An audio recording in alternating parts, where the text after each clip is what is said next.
first time ever, the Truck Series back in Nashville for a second gig. Not one, but two races here this year. It's an encore performance, and our Nashville stars are about to hit their favorite stage.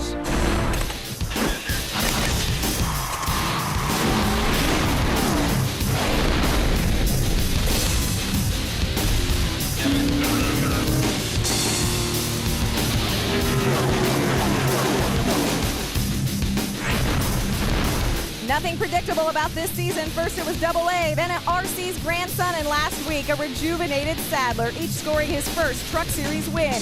Tonight it's all about the guitar. We don't know what will happen. Well, we do know this: we will not have a repeat winner this year. Located about 30 miles east of Music City, the Nashville Superspeedway is a little bit country and a whole lot of rock and roll. And tonight the show belongs to the Camping World Truck Series. We kick things off with the setup presented by Polaris. Hello everyone, I'm Krista Voda. Welcome back to Nashville. The last time we were here, well, the Bachelorette hadn't yet chosen her man, and A-Rod only had 583 home runs. It was Easter weekend. Kyle Busch won that race. Well, Kyle Busch is not here tonight. In fact, Kyle and the rest of the Cup regulars are up in Watkins Glen watching this race just like you are at home, and that means knock, knock, that's opportunity sounding off. That wasn't exactly the case last week when the Sunday specials came to play in Pocono. A track never visited and a qualifying procedure never tried.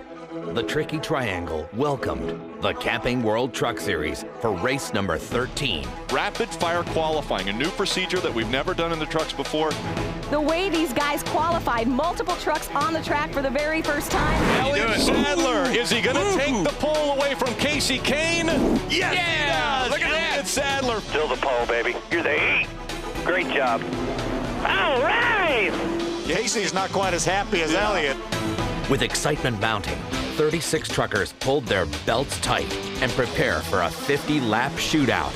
The air of anticipation is very high. Boogity, boogity, boogity. Let's make some history, boys. They're ready. Green, green, green. Rolling, rolling. Whoa. Jason White gets sideways. Jason White is around. Everybody now will swing to the high side of the racetrack. Elliott Sadler started on the pole this afternoon. He has led every step of the way. As the laps wind down, so does patience. Casey Kane in the 18 is loving this. Casey Kane all the way to the bottom of the racetrack. They are side by side and wheel to wheel. Now they break ranks. Elliott gets into the 30. The 30 is sideways. Bodine is sliding off of turn 2. Gets into the grassy area off the corner. I don't think we have any flats. Check out the valence, though. An angry Todd Bodine, back of the pack. That's going to be fun to watch. Denny Hamlin collects the wall in turn number 1 after contact with Austin Dillon, and the scramble is on behind them. Look at him, 4 and 5 wide now. Swivel off of turn number 3. A couple of trucks get together. That's the 21 of Donnie Leah. Yellow. Huge dodge that was for Todd Bodine, our point leader. Don't count on Todd out. Here they come. Green flag back out for a green-white checkered from Man, that's a drag race. Trouble off of turn 3. It's Ron Hornaday. Slight contact made with the rear bumper. He is in a spin. All behind you, got it. You're in it. Nobody hits him as he slides into the grass. Oh, that truck's done. So this could be a 28th place finish for Ron Hornaday today. And everyone stands here at Pocono Raceway to see this exciting finish to the Pocono Mountains 125. Ready. Clearing. Preston and Sadler wheel to wheel now onto the long pond straightaway. Clear by 5. Elliott Sadler is going to win the first race at Pocono for the trucks. Pole sitter, race winner. You won every major series, dude. You the man. This is a big win for Kevin Harvick Incorporated, and especially Elliott Sadler. Woo, that feels good. You deserved it, buddy. That was a great run, man. Sadler, of course, followed up that Saturday win with one of the hardest hits on Sunday. Everyone, though, chasing Todd Bodine in the points. He leads the standings. Crafton, Skinner, Starr, and White all still looking for their first win of the year. Ray Dunlap kicks off our interviews tonight by talking to a guy who just might be our next first-time winner. Krista, I'd certainly put him on that list of prospective winners. And Brian Eichler, you have the boss's truck that he won with in the spring. I assume that that gives you a little extra pressure tonight. Yeah, definitely. You know, we've got a fast Toyota Tundra here today. We've had fast trucks in the past. We just haven't quite been able to put it together, and hoping to do it tonight here in Nashville. All right, what's the secret to getting it to victory lane? Man, I've really been struggling getting down in the corner and getting back to the gas hard, making the straightaways really long here. So just keeping our nose clean, staying away from the people we can't race against tonight, and hopefully we're there on lap 150. All right, Truck 18 rolls off 11th today. Adam? No doubt Justin Lofton has been on a roll of late. Second top 5 of the year last week at Pocono. Good qualifying effort today. So what is the confidence level of you and the team? It's through the roof right now. I mean, ever since Iowa was really when we set it off, and we just kept rolling in. We had a lot of mechanical issues, about 3 weeks worth that slowed us up. But, after Pocono, we're just kind of sitting on cloud 9 right now, and it would be really, really cool to come here with a, really, really strong finish. A win's definitely not out of the sights for us, and, just really proud of all the guys for keeping their heads held high. I told them it'd pay off, and it is right now. Lofton starting 9th tonight here in Music City. All right, thanks, Adam. It's been a really interesting year for Kevin Harvick Incorporated. On one hand, the boss wins nearly every time he's in the truck. And then on the other hand, the defending champ, Ron Hornaday, took him 6 months to even find victory lane. But the month of July has been scorching hot for KHI. The 2 of Kevin Harvick dominant at Gateway. This performance, I believe he took him behind the woodshed, but Harvick is a winner today. Ron Hornaday heads back to victory lane at ORP. And he breaks a 22-race winless streak in the process. He's got a win in the Cup Series, a win in the Nationwide Series. Elliott Sadler is going to win the first race at Pocono for the trucks. 3 different drivers going to victory lane for Kevin Harvick Incorporated at the last 3 races. So it was Harvick, Hornaday, and then Sadler. 3 victories in a row. How about that for extra pressure? No pressure here, huh? And a brand new sponsor, Moore's Marinade. So, yeah, I mean, we got a lot of pressure this weekend, but little truck was good, so we'll just have to see what happens. Tell me about this racetrack, Ken. What's the biggest challenge tonight? Can I get back with you on that? I mean, I've only been here with an ARCA car years ago, so I haven't really tested here much or anything. I think normal thing, just keep the truck turning and tight enough to turn on the wheel. But these races aren't very long. You don't have a lot of chances to adjust on them, so we'll have to see where we're at. Good qualifying effort tonight for Kenny Schrader. And Ray, you talk about pressure on Kenny Schrader. What about the point leader, Todd Bodine? You answered the bell with your first pole of 2010. So how do you manage this race tonight? Well, hopefully not look back. We've got a great truck, and Dysinger and all the guys at the motor shop been working their tails off and got us a great motor, and everybody at Germain Races put together a great Tundra. So hopefully no mistakes, get out front, get a good pace. Hopefully the truck will be there. I think it is. It was really good on old tires, and it was comfortable. So, hopefully it'll stay there all night. Bodine looking for his first Nashville win here this evening, Krista. Yeah, Todd Bodine going for his very first Gibson guitar. The winner gets a custom-designed Sam Bass Gibson guitar. There you see the bus here on display at the track. Still to come, lots of stuff going on for the drivers here in the Nashville area. On the charitable side, a young man gets to see his artwork come to life, and several drivers are there to help him out with it. We get you even closer to the action, a little thing we call bumper to bumper. Find out what is your favorite driver's favorite moment. We showed you something that's good for your heart. Well, we also have something good for your stomach. A trip to one of the most famous spots in Nashville, and our drivers are doing the cooking. We'll keep the setup cooking next. You're watching Speed. The setup is presented by Polaris, the hardest working, smoothest riding off-road vehicles, now at your local dealer. And brought to you in part by Camping World. Visit campingworld.com and check out our entire lineup of chairs, new fabrics to choose. Before we talk Nashville, let's give props to some guys who had good runs last week at Pocono. We are giving a thumbs up to Denny Hamlin. Hamlin came out to play once again with the Truck Boys and had a blast, finishing 9th. Mike Skinner. Skinner finished 6th at Pocono. Skinner, hard to believe, still looking for his first win of the season. He is another who has never won at this racetrack. Justin Lofton, you heard him tell Adam the team is full of confidence right now. Well, that's because he walked away with the second best finish of his career, a 5th. Matt Crafton finished 3rd at Pocono. That's his 4th straight top 5. Crafton definitely a contender tonight. And what about Brett Butler? In the rookie fight, finished 23rd. He is now 16th in points. And this could be a young guy's night. Ron Hornaday, the only driver in the field who has won at Nashville. The doors cracked open just enough for possibly a new guy to squeeze through. Welcome back to the setup here at Nashville. You know, it was just a few months ago that this area was devastated by floods. The people of Nashville banded together to help their neighbors. Well, this week, our Truck Series community also came together for another great cause, Make-A-Wish, helping a young boy realize his dream. It's what the Professional Truck Driver Association does. Just, you know, we raise money just to help kids out, just to put a smile on a kid's face, you know, and that means so much in this NASCAR community. We're out here Rhythm and Race Fest and help raise some money for Make-A-Wish Foundation of Middle Tennessee, and Luke Robinson helped design our truck for this weekend. You saw his colored drawings on the back of his comic book. My wish was to make a comic that would help kids understand that doctors aren't trying to hurt you when they do the stuff to you. This is Dr. Shrink. He's the main character. His powers, he can fly and shrink to the size of an atom. Super Shot, he's the sidekick.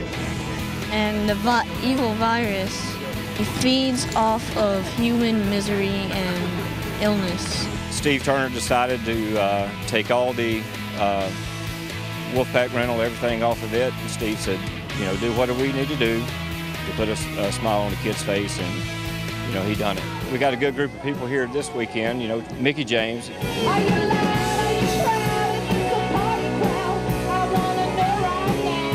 Trent Thomason, he's here. We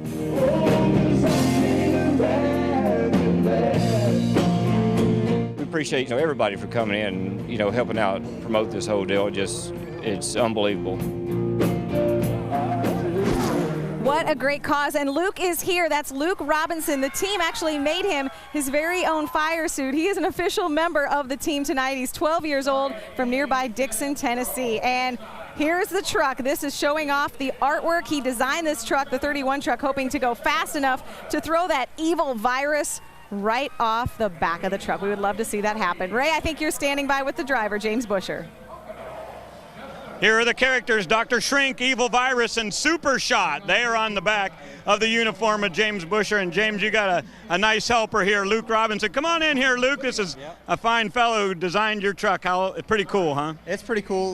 You know, he designed these comic book characters that he's got his own comic book that they're working on getting printed, and he's got them up on the bed top and on the back bumper of our truck, and it looks really good. And just happy to be a part of this whole deal with Make-A-Wish and letting Luke hang out with us all weekend, and part of the Rhythm and Race Fest in Nashville. We had a great time, that's for sure, and James had a fantastic run at Dover. Hopefully they can replicate that tonight on the concrete of Nashville. And Ray, Austin Dillon has been impressive of late. His fourth front row start tonight in the last 7 races. You finished 14th when the Truck Series came here in April, so how are your expectations different for tonight? You know, we've really gained as a team. I've gained as a driver, and everything's just gotten better this year as the season's gone on, and we're racing more and more. And I'm excited about tonight for Bass Pro Shops. We got a really good truck. It's the same truck we had at Iowa and a very similar setup, so hopefully we can get out front and drive away with it, get that guitar. Looking for win number 2, Krista. All right, thanks, Adam. I'm actually standing right in front of Austin Dillon's truck, but I got to say, I'm now a huge fan of Luke Robinson. Watch out for that 31. You know, here at Nashville, the driver who has led the most laps has failed to win 4 of the last 6 races. Just another example that anything can happen. Standing by upstairs, and I believe fresh off an impromptu performance at Tootsie's in downtown Nashville. Michael would love if that was the case. Michael Waltrip, Rick Allen, and Phil Parsons. Guys? Well, thanks, Krista. We want to talk a little bit about championship. And now that we're past the halfway point, Ron Hornaday trying to defend his title. Can he still win this championship, Phil? Well, prior to his trouble he had last week at Pocono, I would have said yes, he had a shot. But after his trouble last week, he's 268 points behind with 12 races to go. I don't think he can do it. Rick, I don't know what he's talking about. Of course Ron Hornaday can win this championship. He's proven before he knows how to come back. Todd Bodine has won this championship before. He was 112 points ahead back in 2006 when he won this championship. He's 149 ahead now. Well, do you remember back just a year ago, Ron Hornaday went on a 5-race winning streak, and in those 5 races, he gained 255 points on everybody in just 5 races. Right. Yeah, but we have Talladega and Texas left, and Todd's won just about every time we go to those 2 places. Well, Ron's a 4-time champion. Well, Todd's a 1-time champion. Well, in the races that are left, Todd's won 13 times. Boys. Boys. Ron's won 13 times. Todd's won 12 times. Boys. can we settle this later? Go right ahead. Okay. We're going to talk about the championship all race and the rest of the season, but right now we want to get back to Krista. No, I want to see you guys duke it out. I would love to see it. Not just your words. I want to see the boys go at it with their fists. Well, you never know what's going to happen at this track, and as you can see, some dissension in the booth about who is in and out of the championship. The next step happens here at Nashville. Well, before we go to break, we want to take you a little bit inside, bumper to bumper, to find out what our drivers' favorite racing moments are. You'll see it right here.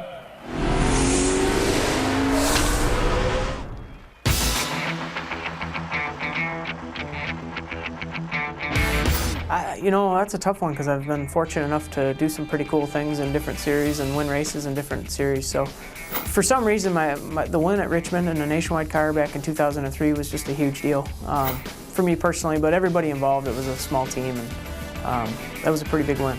I have to say, winning my first race at Martinsville last fall. You know, 20 minutes from the house, basically all my family and friends are there, and to finally come home in victory lane at your home track, it was just pretty emotional. The best finish was Atlanta this year for me. We ended up 6th against behind some really good guys, you know, Bush, Harvick. I mean, it was to be not far behind them in the small amount of time that I've been doing this, I was pretty happy. Winning Charlotte a couple years ago, that was definitely one of my most memorable and favorite things. And winning the Southwest Tour, the touring series that I won the championship, and that was definitely one of my greatest memories as well.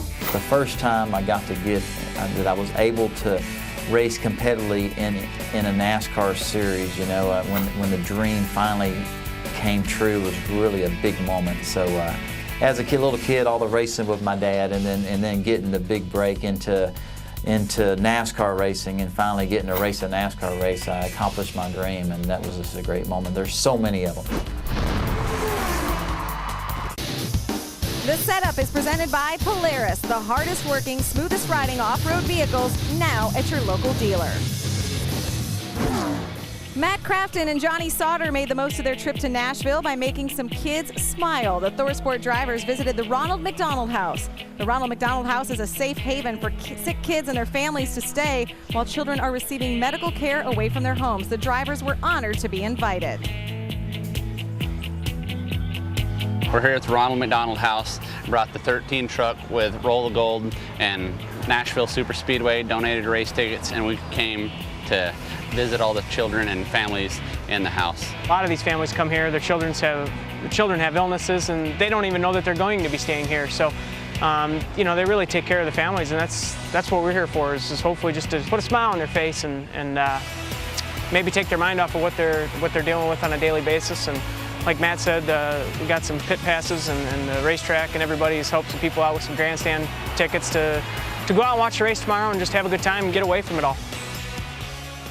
Very cool. Johnny Sauter has already won one race this week back in his home state of Wisconsin. Sauter won the ASA's Dixieland 150 late model event Tuesday night at Wisconsin International Raceway.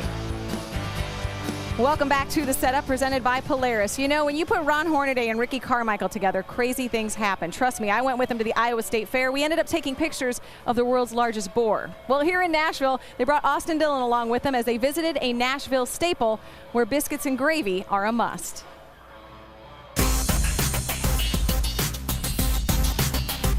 Hi, I'm Jesse with the Loveless Cafe. We are a Nashville institution. Been sitting here on the side of Highway 100 since 1951, serving up our famous biscuits, fried chicken, country ham, and good old red-eye gravy. We got some NASCAR truck drivers here today, and we're gonna see if we can get them in there and put them to work. Carmichael, butter those up. Put that heart stuff in there. That's right. Clean out your arteries, Horn. Dude, that's so wrong. That ain't right. Hey, that last batch, I think my nose is running. You might want to check that one. That's not butter. Here's your biscuits, everybody. A couple biscuits for y'all for the special kids. Special made. I made them in the back. Extra butter. How are you supposed to do this? I've never been a waiter before. Am I rude? There we go. I feel like it's an honor now. We got to make biscuits at Loveless Cafe, and had fun doing it. I know I'm not the greatest biscuit maker. I'll have to come back for biscuits and definitely not try and make them. Now, Carmichael never got to eat any of that stuff when he was riding motorcycles, that's for sure. Austin Dillon's actually hanging out, watching the piece with us as we speak. But I know some other drivers are antsy to get this thing going, including the guy standing by with Ray Dunlap.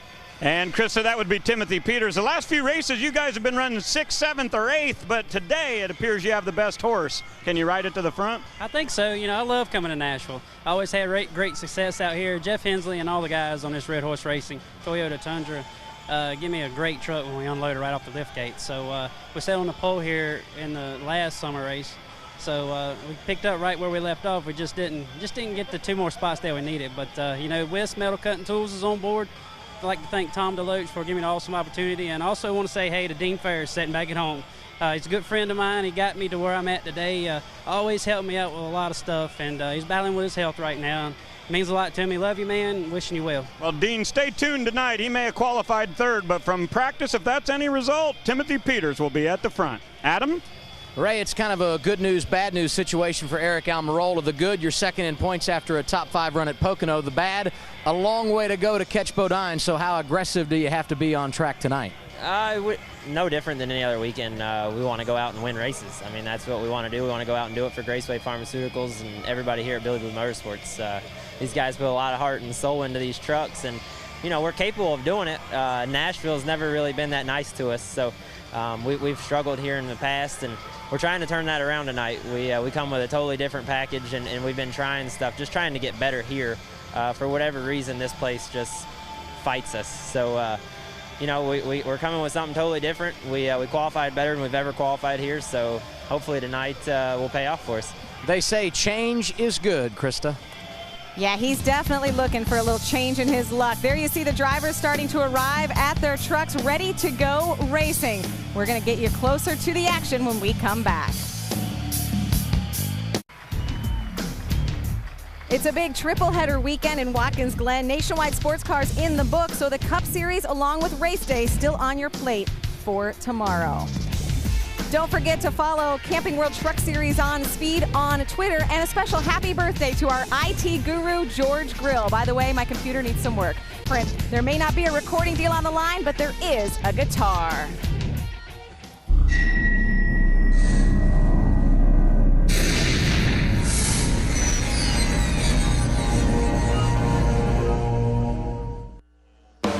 As we pass the halfway point of the NASCAR Camping World Truck Series season, Matt Crafton is within striking distance of a championship, 5th in the standings. Timothy Peters set the pace early with his trip to victory lane in Daytona, but hasn't been able to maintain that level of performance, dropping him to 4th. Johnny Sauter won in the heartland of Kansas, and that's helped him dig out of the hole he found himself in after the first race of the season. Eric Almirola is the only driver in the top 5 with 2 wins and still finds himself 149 points behind series leader Todd Bodine. Consistency may win the series championship in 2010. Bodine has been to victory lane this season and knows his 2nd championship is within reach. 4 times the winner of this race has gone on to win the championship. It may be an indicator again tonight. Welcome to the NASCAR Camping World Truck Series Nashville 200, presented on Speed by Toyota. Well, the last time we were here in April, Kyle Busch won the race. Kevin Harvick finished 2nd, and the guy who finished 3rd was Ron Hornaday. Ron Hornaday needs to get back on a roll. He won this race a year ago, and so if he wants to defend his title, it's got to start tonight. That's one of the stories we're going to be following. We go to Ray Dunlap with another story for tonight's race. Well, Rick, I want to talk about David Starr. You know, he comes into this race tonight 9th in points and brings a brand new sponsor tonight here to Nashville, Cash America. But they had problems earlier today here. David Starr brought the truck that they had run at St. Louis. He really likes this particular truck, but man, he got into the wall hard. Cash had a problem where the sway bar was rubbing the right front tire and destroyed that truck. So they had to pull the back up, and he didn't have as much time on the racetrack tonight as they would like. David Starr rolls off on the grid, starting 20th. Adam? Ray, there have been plenty of highs and lows in the sophomore season for Ricky Carmichael in the Camping World Truck Series. In fact, he's had a DNF in 3 of the last 6 races. To make matters worse, this week in a motorcycle exhibition run, driver number 4 twisted his ankle. Plenty of adversity for him. If he can get it turned around tonight, he will do so with a new crew chief, Doug Randolph, replacing Michael Fritz atop the pit box. Rick? Thanks, Ray and Adam. So we've got a lot of things that we're going to keep our eyes on this evening as far as what's happening on the racetrack. The team's getting ready for our pre-race ceremonies. And again, just 12 races remain in the 2010 season. And Todd Bodine has a big lead in the championship run. Can he win his 2nd title? Well, it's all going to start right here tonight. Let's get the pre-race ceremonies underway. We go back trackside. Now, ladies and gentlemen, if you would please rise and join us as our colors are presented by the Nashville Recruiting Battalion of the United States Army. And please remain standing for our invocation delivered tonight by Joe Nelms of the Family Baptist Church in Lebanon, Tennessee. Our Heavenly Father, we come to you tonight asking for your blessings upon this venue. Lord, we thank you for this track who is so blessed to have given to this community, Lord. We thank you for how they have come together to help repair the flood-ravaged area that we live in. God, we pray that you would keep each driver safe tonight. Lord, I pray as they race bumper to bumper with their fenders up against one another, their gears jamming, I pray you'd watch over them, Lord, as they lay their lives on the line so that we might shout and cheer. God, I pray you would watch over them as they go 3 wide into the turn with glitz and glamour and guts on the line. I pray, God, that your hand would be upon them. Lord, I pray you'd watch over us tonight. Give us the greatest race ever witnessed upon this property, and for that we give you the thanks in Jesus' name. Amen. Now, ladies and gentlemen, with our national anthem, please welcome Big Machine recording artist Eden's Edge.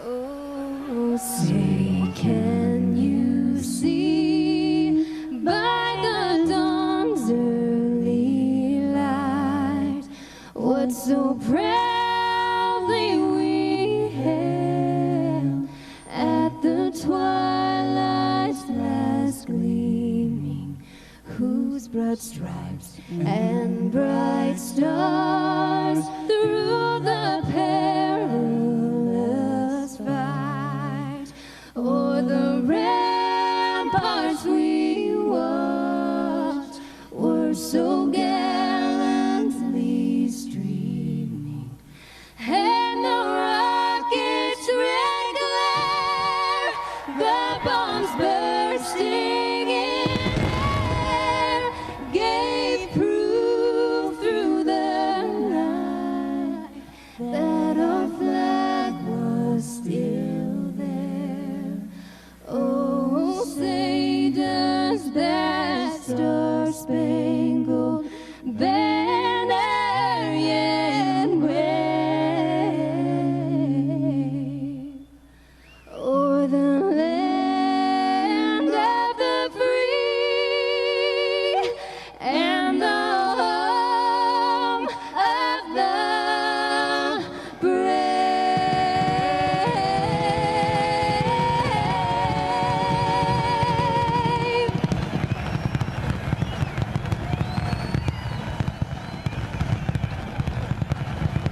Fireworks before the race, and as soon as the green flag drops, there'll be fireworks on the racetrack.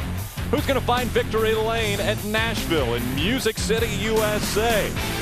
The only driver in the field tonight that's been to victory lane here is Ron Hornaday. Can he repeat? We're about to find out.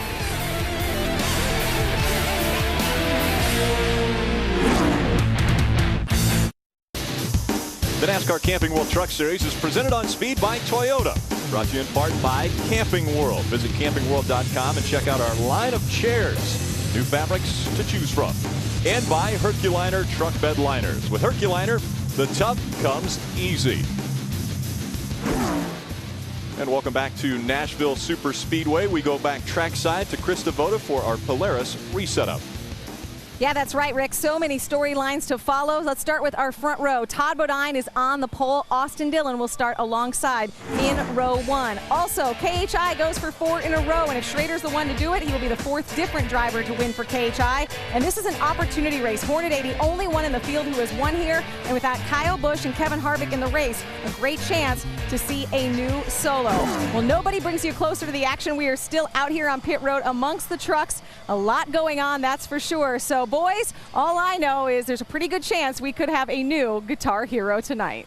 That's a good possibility, Krista. Thank you so much for that reset up by Polaris. Now, Mikey, we don't have Cup drivers in the field tonight. How does that affect our race? Well, specifically, when we were here just in April, the 2 guys that you had to beat were Kevin Harvick and Kyle Busch. Every time they show up, those are the guys you got to beat. They're not here tonight. It's going to be wild, Phil. It really is. And ever since these guys unloaded, there's been the same 3 trucks up at the top of the board.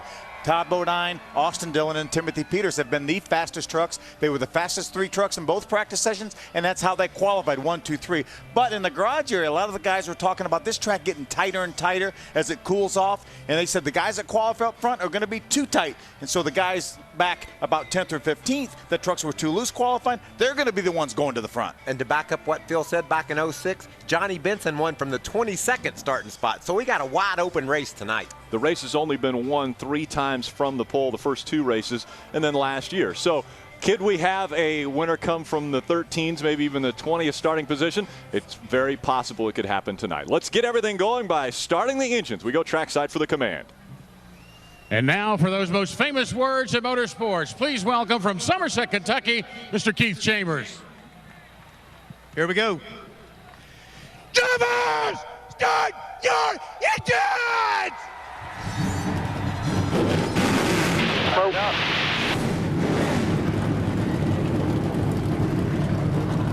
I will say he said, "Here we go," before he gave that command. That was a heartfelt command. The engines have fired. The green flag flies when we come back to Nashville.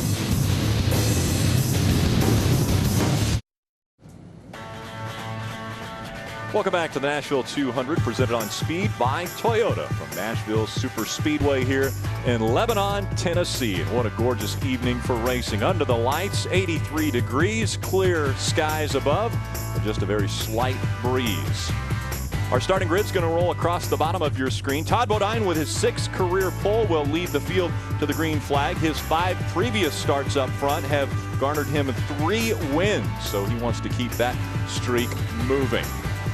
Take a look at our Z-Max track description of this 1 1/3 racetrack. Great concrete racetrack. You see the corners are banked 14 degrees, the straightaway 9, backstretch 6 degrees. Michael, a very, very racy racetrack, and the concrete doesn't change as much as asphalt does. Yeah, but Phil, what I like about this racetrack is all the momentum you can gain when you exit turn 4. The front straightaway sweeps out and makes a tri-oval, and when it does so, you're able to really gain speed exiting turn 4 and run hard down into turn 1. Conversely, when you exit turn 2, it gets tight over there. I want to take a look at our Toyota race analysis for tonight's race. Again, it's a 200-mile race, 150 laps. Here you can see our pit window is about 65 or 70 laps. That means these trucks more than likely will stop the 2 times it will take to get to the 200-mile distance. Yeah, and sometimes two tires will work here, and pit strategy could become a big part of how you're going to win this race. We're going to have a bunch of players trying to figure out how to win this race, so we're liable to see some differing strategies. Randy Kaiser pulling the pace car off of pit road, and the field begins to move now. As they roll along pit road, let's take a closer look at a few different drivers in tonight's Speed Spotlight. We begin with Ray Dunlap. Well, thank you, Rick. I'd like to focus tonight on Ryan Sieg. They had a great run when we were at Dover earlier this year. Had his best ever finish of a 9th. And because that track and this track are so similar, they wanted to make sure they had the very same truck. The problem is he got in a big wreck at Charlotte, which was not of his doing. And it has taken this very small team each and every day since that race at Charlotte the time to rebuild this particular truck and get it here tonight. Ryan Sieg gets his best qualifying effort on a big track. He'll roll off 12th tonight here at Nashville. Adam? A couple of rows behind Ryan will be Johanna Long. She starts in the 16th position. Her second career start this evening after finishing 17th last month at O'Reilly Raceway Park. That good run earned her approval for NASCAR to be here this evening, and she hopes another solid effort here tonight will get her a chance to run at one of the upcoming mile-and-a-half tracks at either Chicago or Kentucky. And on the hood this evening, visit Pensacola Beach. She's trying to support those back home as they deal with the oil spill in the Gulf. Phil? Adam, I want to shine a spotlight on Bobby Hamilton Jr. Bobby Jr. has 5 nationwide wins in NASCAR. In 2004, Bobby Jr. sat on the pole here for this truck race, and his dad, Bobby Sr., won the race. That's only the 3rd time that ever happened in the history of NASCAR. Twice in the Cup Series, once here in the Camping World Truck Series. In addition to being a nationwide series owner, Bobby Jr. owns a racetrack, Highland Rim Speedway, just a little bit north of Nashville, and he will start the Direct Auto Insurance Chevy Mikey in the 19th spot. Phil, can I shine my speed spotlight on Brett Butler? There's Brett. Brett's going to roll off in the 33rd position in his Fuel Doctor Chevy. Guys, this team's done a terrific job in 2010 on a tight budget. Brett is currently 16th in the points, but team owner Rick Ware, he's worried. This team desperately needs additional sponsorship to finish out the season. Rick has been around the garage area since the late 90s, and his trucks have almost 200 starts. Let's hope this team can land the sponsorship they need to continue their strong season. Brett Butler from Lawrenceville, Georgia is my guy, y'all. Always a great show here at Nashville Super Speedway because of great pictures. And we'll be able to ride along with a few different drivers. One of those carrying our cameras will be Ricky Carmichael. He starts in the 14th position. We're also going to ride along with the 88 Menard Chevrolet for Matt Crafton, and Matt will start in the 6th spot. Let's go inside Eric Almirola's truck. He's rolling off from the 5th spot. He's got the Toyota onboard camera.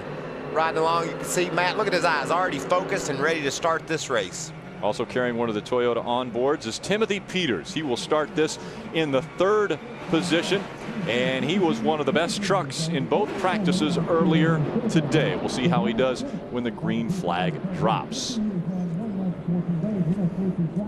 Before that green flag flies, we do want to go back trackside and get our thoughts before green. We'll start with Ray Dunlap. Well, thank you, Rick. It's always fun when we have lots of different winners in a series. In fact, we've had 7 consecutive different winners here in the Camping World Trucks. But tonight at Nashville, there's a very good chance that you're going to see a repeat winner. I mean from a truck, because we've got 5 different trucks in the field tonight that have already gone to victory lane this season. You'll notice the 2 that are highlighted in yellow, Kyle Busch and Kevin Harvick each have wins. There'll be different drivers in those trucks tonight.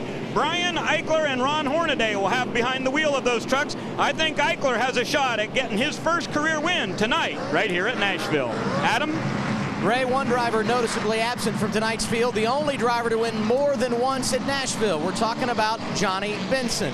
This track is all about parity when it comes to the Camping World Truck Series, but that's not true with other forms of racing. Check out these numbers. Carl Edwards in the NASCAR Nationwide Series recorded 3 consecutive wins here at Nashville.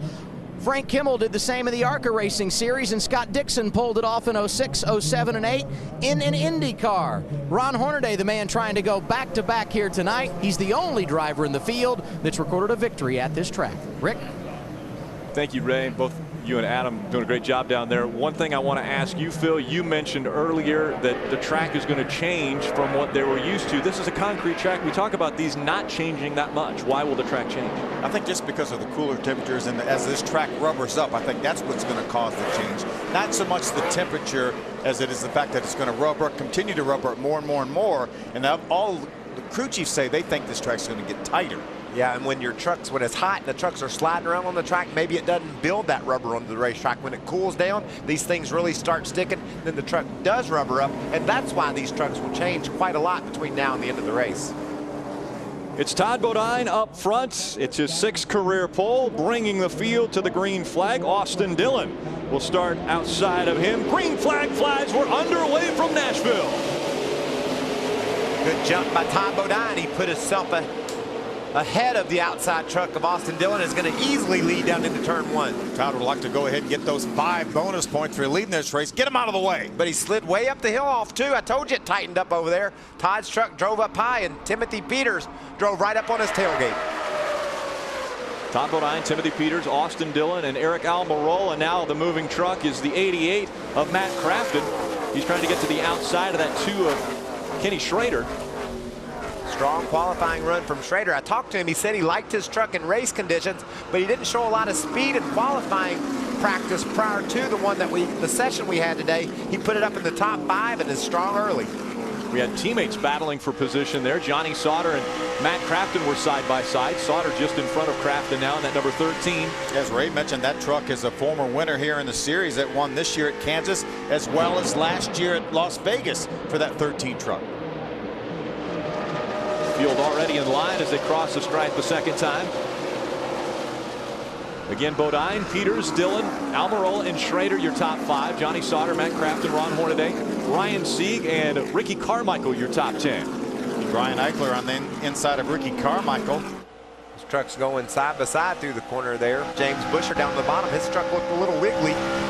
Looks like it's going to allow Justin Lofton to get by on the outside in that 7 truck. That's something you're not going to see a whole lot of, passing on the outside, but he was able to. How about passing on the inside, Michael? Timothy Peters trying to take the top spot away from Todd Bodine, and while they do that, a wreck on the racetrack. Johanna Long in the 15 involved in this. That's Narain Karthikeyan in the 60 also. So our first caution comes out on lap number 4. Johanna Long in the 15, Narain Karthikeyan in the 60. Johanna had done such a great job in her series debut at ORP, getting that top 20 finish, steady and strong all night long. Learned the whole night, but an early in this evening. Wonder what happens. See if we can get a look here. It looks like Narain just lost the front of the truck. Maybe got a little bit loose. Anyway, had to chase it up the hill and made contact with Johanna. Nothing she could do about that. Oh, that's a shame for her. Both those competitors, because she needed the laps to learn, and Narain did as well. And now his truck's damaged. He's not going to be able to learn much from now on because he's tore up his truck. Just 4 laps into this one, and already Johanna Long and Narain Karthikeyan get into each other coming out of turn number 4. First caution of the night here at Nashville. Tomorrow, NASCAR Race Day takes on the Glen, and we're there. It's Kevin Harvick, Marcus Ambrose, who comes off his win in the Nationwide Series today, and Boris Said join us live. Plus, we'll hear from Greg Biffle and crew chief Greg Irwin about winning one for Jack. NASCAR Race Day built by the Home Depot, live from Watkins Glen tomorrow, 10 Eastern, only on Speed. Johanna Long already in the garage, and you see the damage to that race truck, and this is why. Look at right of your screen there. Narain Karthikeyan just gets up the racetrack. Johanna gave him plenty of room down underneath, and then he had to chase his truck up the hill. He made contact with her left rear quarter and back turn to the outside wall. Ray Dunlap, what's going on with Jason White? Well, somewhere, Rick, right behind that crash, Jason White was running through the field, but apparently he must have spun to avoid that or got spun by someone. He just came down pit road on lap number 5, and they put 4 fresh tires on that Gunbroker truck. So one set of his tires used up already very, very early in the race tonight. Man, you couldn't have asked Johanna to do any more than she did. She gave Narain the whole bottom of the racetrack. You know, it's just heartbreaking after she did such a great job at ORP to see her not get a chance to continue that learning curve. Getting ready for lap number 8. Green flag back in the air. Again, Timothy Peters with a strong performance. He was able to take the top spot away from Todd Bodine. How about Eric Almirola now in a battle for third? Looks like he's going to grab that 3rd spot from Austin Dillon. Austin's fighting back on the bottom of the racetrack. The bottom of the racetrack is the preferred groove. Todd Bodine looks like his truck's tight, like you guessed he might be, Phil, after being so fast in qualifying. That truck comfortable enough to grab the pole. It looks like it's wanting to push up in the turn. He's not able to hold it down, especially off turn 2 over there. And here comes Ron Hornaday trying to get that 4th spot away from Eric Almirola. Austin Dillon was able to wrestle that 3rd spot back. Yeah, Austin took the spot on the bottom. Eric took a chance, went to the top side, tried to make something happen, and it wound up costing him. He lost his spot to Hornaday, and now he's getting ready to lose another one as Johnny Sauter's down on the inside of him. Johnny Sauter in the 13 looks to take the spot away from Eric Almirola. Almirola stuck on the outside line now. We're also seeing the 18 of Brian Eichler moving up just a bit higher. Ray Dunlap, what's happening with Eric Almirola? Loose in, tight off is the call from truck number 51, and that's why he doesn't like that spot on the racetrack. He really wants to try to get to the bottom and work on that thing. Very loose in. He said the tight off's only about a 4. That's on a 1 to 10 scale. Well, we're going to 3 wide off turn 2. You don't see this a lot at Nashville. And teammates, or 2 of the 3. Matt Crafton down to the bottom of the racetrack. That's his teammate on the outside of him, Johnny Sauter in the 13. So Crafton takes a position away. Eichler just in front of him in the 18, running strong. Johnny drifted way wide, opened up the bottom of the racetrack for Kenny Schrader in the 2 truck. Man, I really like the way that 88 truck looks, guys. If you can have a truck that'll just hunt that bottom, run right next to that black pavement on the inside of the track, that's what you're after. And Crafton's truck looks like it's doing it better than anyone's right now. Continue the battle for the 6th position. Brian Eichler in the 18. Eric Almirola, Matt Crafton, all fighting for the spot. Johnny Sauter's dropped back as we see the 2 of Ken Schrader. Justin Lofton in the 7. How about Bobby Hamilton Jr.? Bobby started back in the 19th position, already up into almost to the top 10. You can see him trailing right behind Justin Lofton. Lofton's up on the back of Schrader, so Schrader started up in the 4th spot, dropped back to 9th. And on the other hand, Bobby Jr.'s driven all the way up to the edge of the top 10. This is a 200-mile race. We come off of just finishing up a 125-mile race, which seemed like a sprint compared to this. This will almost feel like a marathon for these drivers. Yeah, but I'll tell you, 200 miles goes awfully quick here. We only had 2 cautions the whole time we were here in April, so the track does lend itself to some green flag racing, and you're right, Phil, it'll fly by. Adam Alexander. And problems early, Rick, for the driver who started in the 13th position. We're talking about James Busher. He's been on a nice run lately, but just as the green flag went back in the air, he reported a left rear tire going down. He came to pit road at lap 8. They changed left side tires. They fixed the problem. That's the good news. The bad news is they had to do it under green. He scored in 30th position or somewhere thereabouts, 1 lap down. Austin Dillon takes over the 2nd spot from Todd Bodine. Again, the 3 fastest trucks all day long. They're still running 1st, 2nd, 3rd. Let's take a look at how Austin Dillon got this 2nd spot. He's going to follow Todd, going to move to the outside. Todd said, okay, you're faster than me. I'm going to let you go. What Austin did, he was heating Todd up. He was dogging him in the turns, and Todd just said, okay, I get it. I see it. It's early now. I need to work on my truck. You go on, Austin. Austin being a rookie and Todd being a point leader, that's how you preserve a point lead. Well, and yeah, a championship right now is what Todd Bodine has outside of his windshield. He knows that if he continues on without problems, he's going to be a champion. You know, he made some mistakes. He made a mistake in Iowa, a couple of them, big ones, and they cost him a lot that day. But, you know, maybe he learned so much that'll actually end up paying off, because we've seen him race very smart ever since Iowa. And you know what he said after Iowa? He fessed up. He said, I got to be smarter than that, and he's certainly been that. And, Michael, I think he's struggling right now. Ron Hornaday came from a long ways back to get by. I think we were right. I think his truck's getting tighter and tighter, and he's losing a bunch of positions. Here goes Brian Eichler now, and Matt Crafton's going to be next. Todd Bodine is dropping like a rock. Again, he started up front, won the pole earlier today. Now he's going to want to try to fall in there somewhere and find him somewhere to run. He can't just keep giving positions away. That truck isn't running well early for sure. This time by across the stripe, Todd Bodine falls all the way back to the 7th spot. I'm going to tell you, you're going to have to beat Matt Crafton before tonight's over. He's got a truck that'll go fast down. Look at Todd. Look at Todd. Way up high. Way up the racetrack. I think it's something more than just a tight condition, don't you, Michael? Could it be a flat tire? Something's definitely wrong with it. If it is just a tight condition, I don't know if they're going to be able to fix that. You can see it just wanting to go straight when he gets to the turn. That was big time tight. Timothy Peters has a 2.2 second lead over Austin Dillon, Ron Hornaday, and Eric Almirola. 3rd and 4th. Matt Crafton holds on to the 5th spot. When the green flag flew, it wasn't long before our first caution, but now a good green flag run here at Nashville.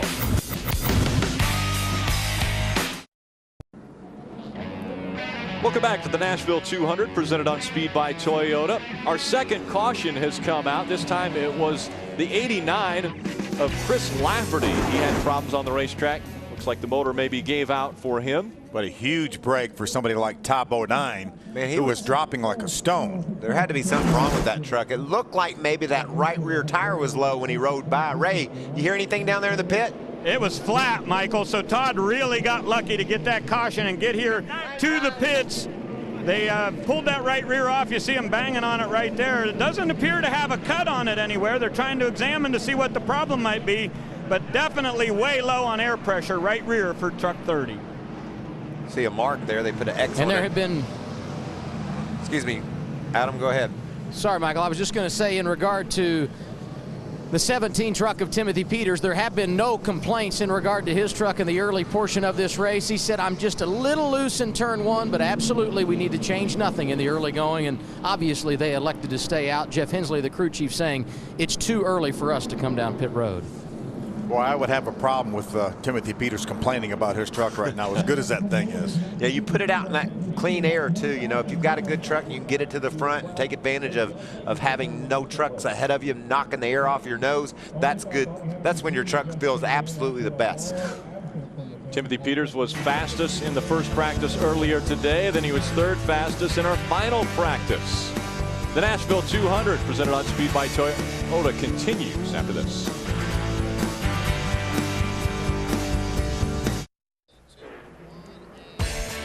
Welcome back to Nashville Super Speedway for the Nashville 200, presented on Speed by Toyota. Again, under our second caution, this one for Chris Lafferty and the engine expiring on that race truck.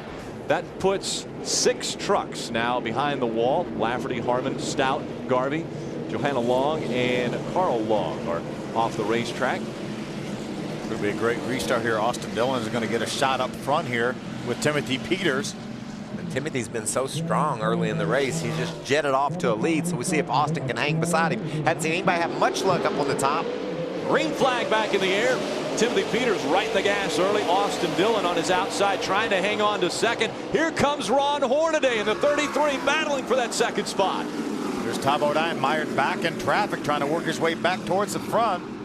Hornaday takes second away from Austin Dillon. Now Matt Crafton in the 88 looking strong to the bottom of the racetrack trying to get by Austin Dillon. He gets up beside Austin as they get down in turn number 3. Austin on the high side.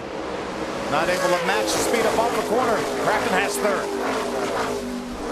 That's extremely strong, guys. That truck is right. Look at him just tucking to the bottom of the racetrack. Got a great run on Hornaday to the inside for second. Hornaday gives him room. Moves up the hill. Opens up that bottom for Crafton. Wanting a room for Matt Crafton to try to take second away, but here comes Hornaday back on the outside.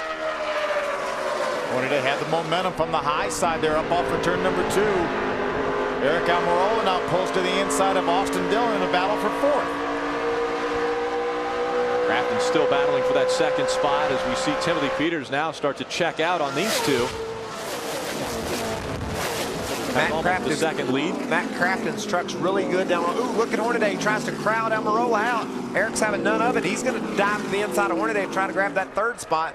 When you've got a truck that'll turn as good as Crafton's does and you're down on the inside of someone, Phil, as Almirola is there, you have to be careful because if you're free enough to turn good, the truck on the outside of you taking the air off the side of your truck can make you free enough to spin out. That's why I was a little bit worried with Hornaday and Almirola because Hornaday really crowded Almirola down, but his truck was tight enough there. He didn't lose that air off the spoiler and get loose. How about Austin Dillon dropping all the way back to 7th now? He was on the outside of the front row when the green flag flew. Well, we talked about that upper groove just not being a place where you can make a whole lot of time, and that was just a result of Hornaday getting the jump on him on that start, getting to the inside, shuffled him out. He wound up back in the 6th spot. He's going to shake out the 6th spot before he's able ever to get down on the bottom of the racetrack.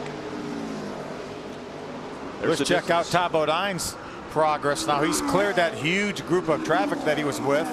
There he is right there, battling with the 5 of Mike Skinner. There's Bobby Hamilton Jr., the 6 right behind him. Todd now is being shown in the 15th position. Good battle for second side by side. Almirola and Crafton. You can see how Almirola just dove way to the bottom of the straightaway, just wanting to get away from Crafton as best he could to try to get a good clean entry into the corner without Crafton being on his side.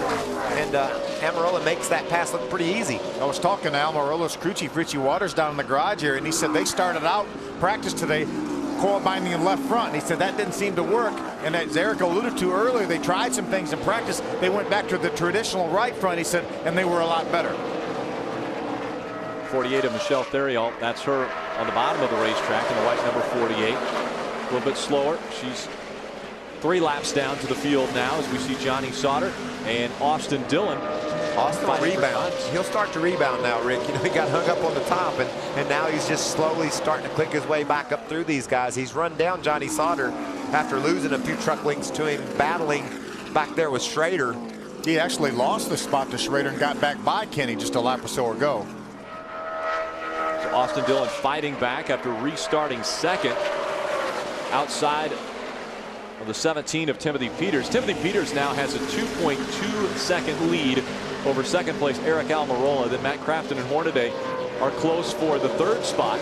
It'll be interesting to see what kind of lap times Eric Almirola now can run now that he's out in clean racetrack. He's still about 2.5 tenths of a second off Timothy Peters this last lap. Schrader continues to lose spots. You see Eichler got down on the inside of him, made the pass there, dropping Schrader back to the 8th position, and Justin Lofton's all over the back of that number 2 truck now. Truck's going for 4 wins in a row with different drivers. It's Schrader's turn to try to pull into victory lane. He's got his work cut out for him early in the going. His teammates side by side once again. This is Mike Skinner and David Starr. David Starr, that's a backup truck. His primary truck got crushed in our first practice today. James Butcher is able to get by David Starr. At least he's on the inside of David Starr. Remember, he's 1 lap down because of that flat tire he changed under green, but he is in position potentially to get that lucky dog. So Butcher trying to hang on to this position so that he can get the lucky dog, get back on the lead lap, be competitive in this race as we're on lap 31. Battle for third. On the inside, that's Hornaday. Outside is Matt Crafton. Hornaday looking strong at the bottom of the racetrack. And you can see that black number 3 truck of Austin Dillon. He is able to get around Sauter. Now he's driven directly up on the back of this battle for third. Hornaday grabs that spot from Crafton, and it looks like Sauter is going to try to do the same thing. Just goes to show you, Rick, how important a restart is. You give up a few spots. In 2 laps, you can give up 4 or 5 spots, and it's going to take you 20 or 30 to get back. And that's exactly what Austin Dillon is living right now. Tough break for Bobby Hamilton Jr. Ray, what's going on with Bobby Jr.? Well, apparently the alternator was not working in this truck, Phil. The battery drained down. They lost power. He came to the garage, or excuse me, to the pit area here, and they have a spare battery in the pits, but for some reason it won't fit in the truck. So the team is scrambling, running back to the garage now to try to get him back in the race. But obviously he had a really good start to today's event, but rest of it doesn't look good for the 16. What a horrible break for Bobby Jr. We documented the fact that he was just outside the top 10, and looks like his day's ruined for sure. Timothy Peters, though, having a great night. 3 seconds ahead of Eric Almirola, looking for his 3rd win in the NASCAR Camping World Truck Series. After starting off the season with a bang in Daytona, he has not found victory lane. Could it be tonight in Nashville? It was.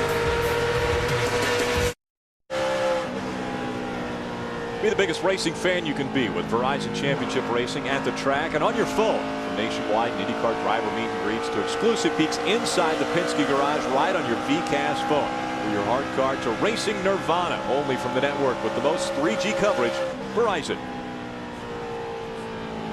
Racing Nirvana, that's a good thing, right? I think so.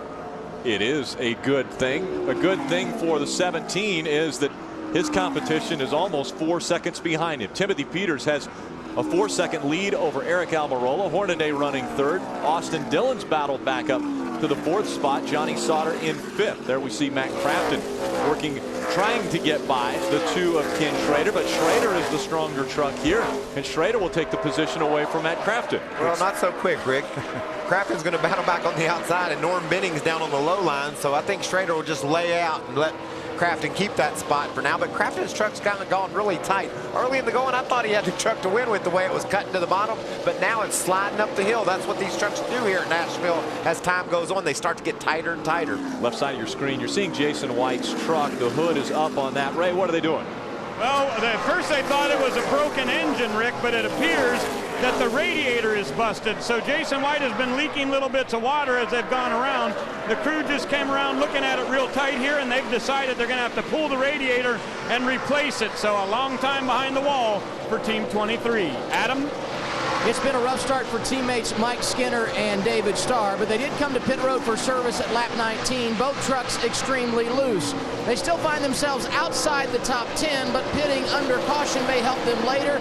This is the segment of the race in April where we saw a long green flag run, and that could pay big dividends for them because they could stay out much longer than the other drivers who are yet to come to pit road. See James Butcher, remember, 1 lap down because of an unscheduled pit stop following the 12 tire monkey of Mario Goslin. Mario's up in the 12th spot. Pretty good run going so far. Solid run for Mario. And Jason White might have had a leaky radiator, but I believe it went and blew the motor up because there was some smoke out of the pipes like the engine had been damaged. So I know there's a lot of people at Red Rocks back in Charlotte, North Carolina that had gathered to watch the race tonight because Jason was pumped up about his truck. But darn, after a great qualifying lap on lap 1, his oil line came loose on lap 2, and now all of a sudden his engine breaks. So how about Todd Bodine? He's had an up and down day. Started on the pole, lap 9, he was second. Then he drifted all the way back to 16th on lap number 25. Now he's made his way back up into the top 10. Right now being shown in the 8th spot. Do you know how fortunate he was? Right when his tire was going flat, Chris Lafferty broke an engine. The caution flies. Todd comes to pit road. I know while the process of a tire going flat, you start thinking, man, we've got a bad truck. This thing's terrible, before you finally realize that it's a tire that is causing your problem. Look at this battle. Are they going to go 3 wide? I'm going to think about it. This is a battle for 12th through 14th. Calmer heads prevailed there, and they only went 2 wide and then backed off as we see Mario Goslin in front of the 81 of David Starr. Donnie Lee and that 21 truck has joined this battle. Yeah, Donnie's a fast driver. Look, he's going to drive up on the inside of Skinner. I love watching Donnie Lee go about things. Ever since he won that race in Mansfield a couple years ago, I've been a huge fan. Took him 3 wide on a 3/8 mile track to grab the victory. You know he's not going to be shy about going 3 wide here if he needs to. You think David Starr remembers that pass that he made there at Mansfield? Because it was David Starr who was leading that race when Donnie Lee came up on the inside of him. David Starr just in front of Donnie Lee, as well as the 5 of Mike Skinner. Remember Donnie Lee winning that modified race at Bristol last year, and you know we're going to be airing that on Speed same night as a truck race Wednesday night coming up in a couple weeks in Bristol. We will have that modified race again. You see David Starr making the move down on the inside of the tire monkey there as they hit the corner. David Starr had to readjust his goals. He had a truck he thought he could get a top 5, maybe even win the race with. When he got to Nashville, had a crash, needed to regroup and try to just get a solid top 10 finish. He's making his way toward that. That's the 12th spot he just grabbed. So good run for David in a backup truck. 3 wide. Mike Skinner was in the middle of that, but they were able to sneak by the slower lap traffic. Mario Goslin just in front of those 2 trucks running side by side for position. We've talked about the fact that Ron Hornaday is the only former winner in the field here at Nashville. David Starr does have a runner-up finish back in 2004, so he runs well at this racetrack. Skinner got by and is being able to hold off that 21 of Donnie Lee. We see the 6 of Bobby Hamilton Jr. back on the racetrack. You know, I'm glad Bobby got back out there because the way he performed early in this race, Phil, that's one of those things that'll make you say, I know I can still do this if I get the chance. Now he's been able to make some more laps. As you see Todd Bodine getting around Kenny Schrader, that's the 7th position that just changed hands. So Bobby Jr. is able to get back out there and continue to show that he can run fast in these trucks and maybe make something happen, get him a ride. And he doesn't do a whole lot of racing anymore, just an occasional start in the Nationwide Series last year, and then I think he ran Pocono, which was his first truck race in a long time last week. And they threw the green flag. He went from 19th to 11th in about 7 or 8 laps, and so I know that had to get Bobby fired up and want to do some more racing, and good thing he's getting to even tonight.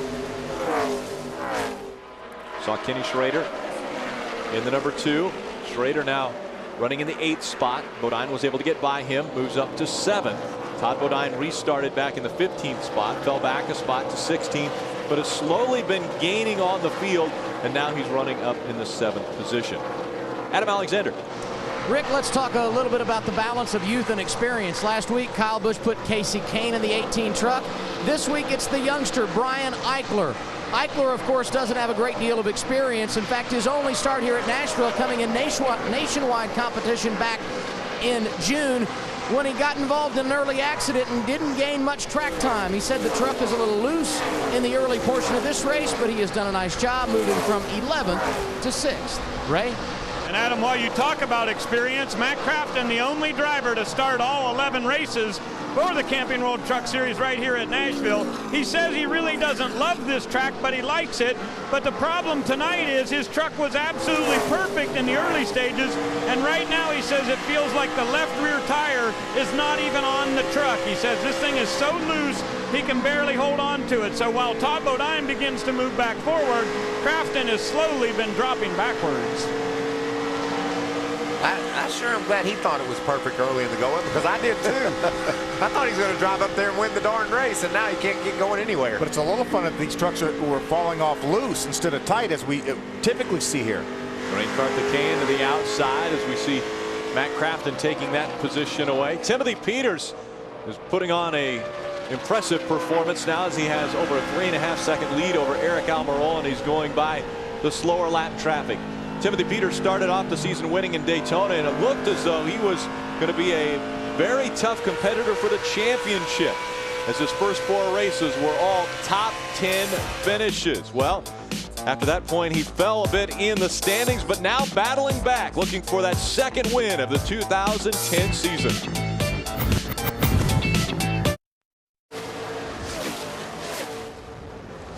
Wednesday night speed is packed with an all-new adrenaline-filled original. Then 8, Jason Britton films an attack flick in LA on Stealth Rider that at 10 intersections pushes man and machine to the limit. Get your heart racing Wednesday night at 8 Eastern, only on Speed. Welcome back to Nashville Super Speedway. Timothy Peters now has a 3.5-second lead over Eric Almirola. You can see he just went around Mario Goslin, the tire monkey. He's in the 15th spot. Mario's a lap down now, so Timothy's setting a blistering pace here in the early going. Phil, when they run laps in clean traffic, he's still about 2/10 better than anybody. And there's our second place truck right there. Eric Almirola, the only driver in the field with 2 wins this season. Eric had an 8th place finish here back in April when we were here the first time. The guy running third is the cat I was arguing with you about, Phil. Do we need a hug, or are we okay? No, we're good. Okay. I think we're good. I think Hornaday can still win this championship. He's proven he's got a strong truck tonight. He's running in the 3rd spot. Austin Dillon driving number 3. He's running in the 4th position. He's the first rookie of the year to get back into victory lane in the Camping World Truck Series. He was able to win earlier this year at Iowa.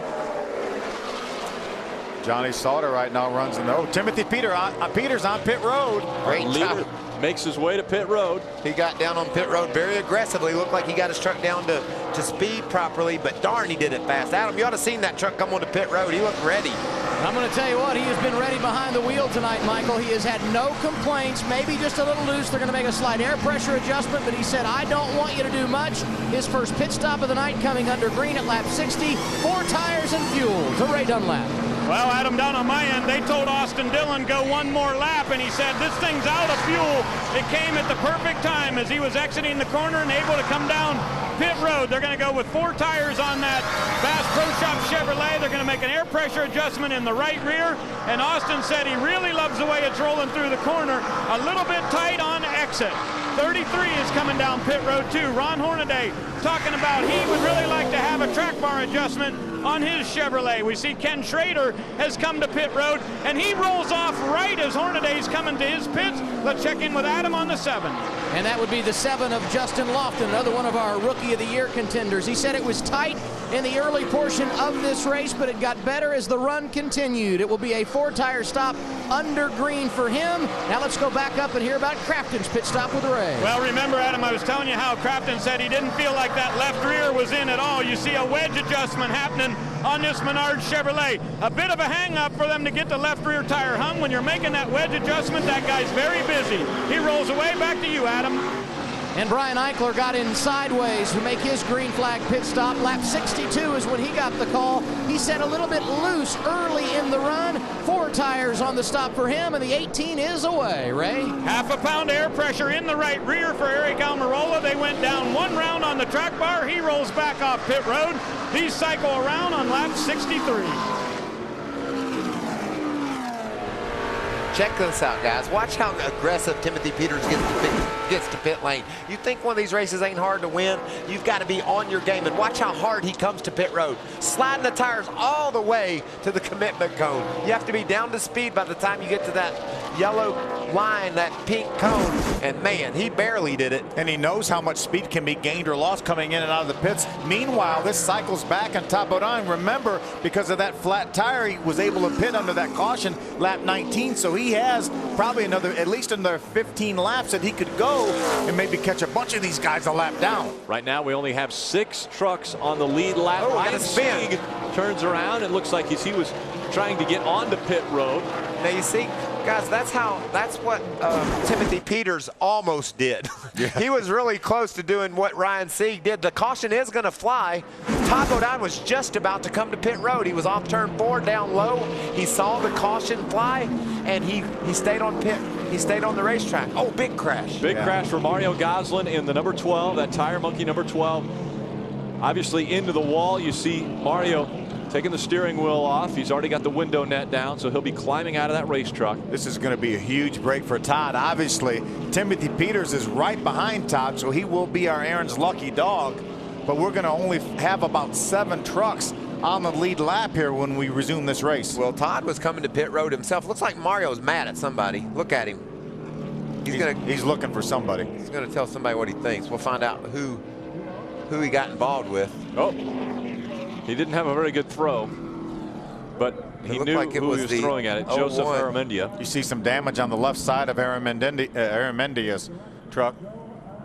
And Mario Goslin not happy at all. We want to take a look at this. This is going to be the back of your screen when you see it happen. It looks like maybe Mario was passing Aramendia on the inside, and Aramendia didn't know Mario was down there, crowded him down onto the apron, and Mario lost control of his truck and hard contact into that outside wall. Good thing to see Mario was able to hop out and show his emotion, because that was a bad crash. Adam Alexander. And he's not only feeling it from a competitive standpoint on the track, Rick, which all these drivers will do from time to time when they suffer a heavy crash, but he's feeling it in the pocketbook as well. As we all know who follow the Camping World Truck Series week in and week out, it is a low-funded effort for Mario Goslin and that entire 12 bunch. In fact, I talked to him in the garage this morning. They had lost an engine in the opening practice. He said, this is really going to push us to the limit to go to a backup engine, and now this on track, it certainly could have a long-term effect for this race team. Take another look at what just happened on the racetrack. See, Mario Goslin went to the bottom of Joe Aramendia, and it got down on the apron. It looked like Michael, and when he did, he lost control of the back end, made hard contact. He's just expressing his displeasure with the Aramendia there and trying to fling something at him. But darn, after such hard contact, that's into the concrete too, Phil. You can see there's no safer barrier on that part of the racetrack, and I'm just glad Mario was okay. What's happened here? That's Brent Raymer right there. He's right at the entrance to pit road. I would say Brent may be out of fuel. Like he's got it again. No, he is out of fuel, Rick. That's when it maybe picked up a little bit of gas and he could shoot forward a little bit. Brent was having a good run, was on just 1 lap off the pace in the top 20 before these problems happened. NASCAR's bringing the field down pit road because of the damage. Watch this. Now Mario's a right-hander. He's going to pick up a brake hose that came off his little bit of a fling, a little sidearm, like a Fred Lasher used to play for the Tigers back in the 70s. Well, he just recognized the truck he was looking for too late to really get to really time it good enough to get the hit that he was looking accurate for. Throw. Yeah, and he didn't want to wait another lap for him to come. No, he might have calmed down by then. Yeah. Then he couldn't have had that emotion and throw such a hard brake duck across there.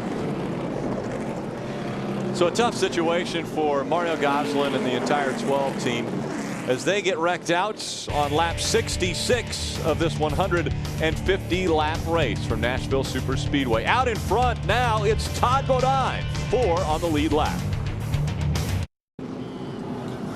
Welcome back to Nashville Super Speedway. Trucks coming to pit road. Todd Bodine, one of those, as he is in pit stall number 1. They made an adjustment on the right front shock and put 4 tires on this Germain Racing Toyota. Adam, what happened on your end of pit road? And the 3 trucks you see coming off pit lane behind Bodine, Starr, Skinner, and Leah, also on the lead lap. Each of them had pitted at lap 19 under caution. They come here at lap 69. 4 tires, fuel, and an adjustment, and they will have some track position when we go back green. We have an Aaron's Lucky Dog we would like to issue. Timothy Peters will take advantage of that. You can see Timothy there, the dominant truck early in the race. He was just behind leader Todd Bodine when the caution flew. That made him the Aaron's Lucky Dog. We only have 6 guys on the lead lap right now when Timothy comes around and takes advantage of his lucky dog. But man, we're going to have a bunch of wave rounds, aren't we, guys? Yeah, we're going to end up with probably 15, at least 15 trucks on the lead lap when we get done with the waiver rounds, I would say. And you know what this does, Phil? It does a couple things. Well, let's go down to Adam first on pit road and cover Timothy Peters' pit stop. Adam, here comes Timothy. It has all worked out pretty well for Timothy Peters tonight when you consider when this caution came out. He will start deep in the field, according to Jeff Hensley, because he received the waiver round, but he's going to have fresh tires, and actually they won't put tires on here. They're going to make a track bar adjustment to help his loose condition, top off the fuel tank. They still have 2 sets of tires, and Timothy Peters looks good as he heads back to the track. What I was going to say earlier, guys, this waiver round is a great rule by NASCAR. We're going to clean up the front of the field, Rick, what it amounts to. Back in the day, we would have trucks that are on the tail end of the lead lap, restarting in front of our lead lap trucks. Those guys would be mired back 10th or 12th in the field racing for the lead. Now we're going to take all those trucks and let them come around to the tail end of the field. We're going to give it to them. Well, that's where they belong. Yeah. They belong behind the leaders anyway. We're going to put them back there. The battle for the lead is going to be right behind the pace car. And the 0-1 of Joe Aramendia, NASCAR has said we need to see the driver, the spotter, and crew chief after the race in the NASCAR hauler. So not only is Mario Goslin maybe a little upset, I think NASCAR might have a word with them as well. We'll be right back.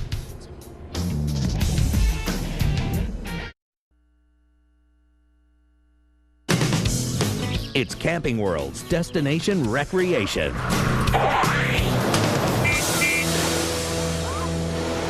No matter where you're heading out with your RV, you're going to want to have a very comfortable chair. And when you come to Camping World, they've got at least 15 models to choose from. Great recliners like these. This one is called the Peppered Leaf. It's got great padding. And what I love is whenever you set the arms to the position you want to be in, it's locked in, won't move. Now, if you're going to go to one of your kids' ball games or maybe to a concert, you're going to want to get a chair and a bag. These things are very portable and go wherever you need to be. The copper extra wide is nice. It gives you a little bit of extra space if you need that.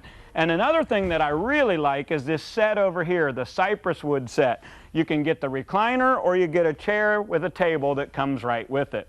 Now, one of my favorites has got to be the Big Diamond. It's extra wide, nice padding right here. And whenever you're getting to your RV and you're ready to watch the Camping World Truck Series race, set this in your favorite position and relaxation is guaranteed. The Camping World Destination Recreation Sweepstakes is back and better than ever. More prizes and more chances to win. To enter or see the complete prize descriptions and the official rules, visit campingworld.com/racing. Speaking of racing, green flag about to go back in the air, and we're back underway. Todd Bodine, David Starr, 1 and 2 at the stripe. Well, we're back like we started. Todd Bodine started on the pole. But everything 73 laps ago. But everything else has changed. The whole complexion of this race has changed. We saw Timothy Peters dominating. He's mired back in 3 wide as they come out of turn number 2 and down the backstretch. Ron Hornaday was on the outside, and now continuing 3 wide back behind him. Ken Schrader shoots out of that group in the number 2. Matt Crafton way up the racetrack, 3 wide still. There's not room for 3 wide here, but don't tell these guys. They're sorting it out 3 wide. Coming up on the halfway point of this race, still side by side for positions. See Timothy Peters, he restarted in the 5th spot after getting that Aaron's Lucky Dog. He's worked to the inside of a couple of the trucks he's racing. You see Donnie Leah right there on his back tailgate. Look at the way he drives that thing down into turn 3, passing David Starr. And Donnie Lee is one of those trucks on the lead lap. He is racing right now with Hornaday for position. James Busher just in front of the 17 of Timothy Peters, but he's not on the lead lap.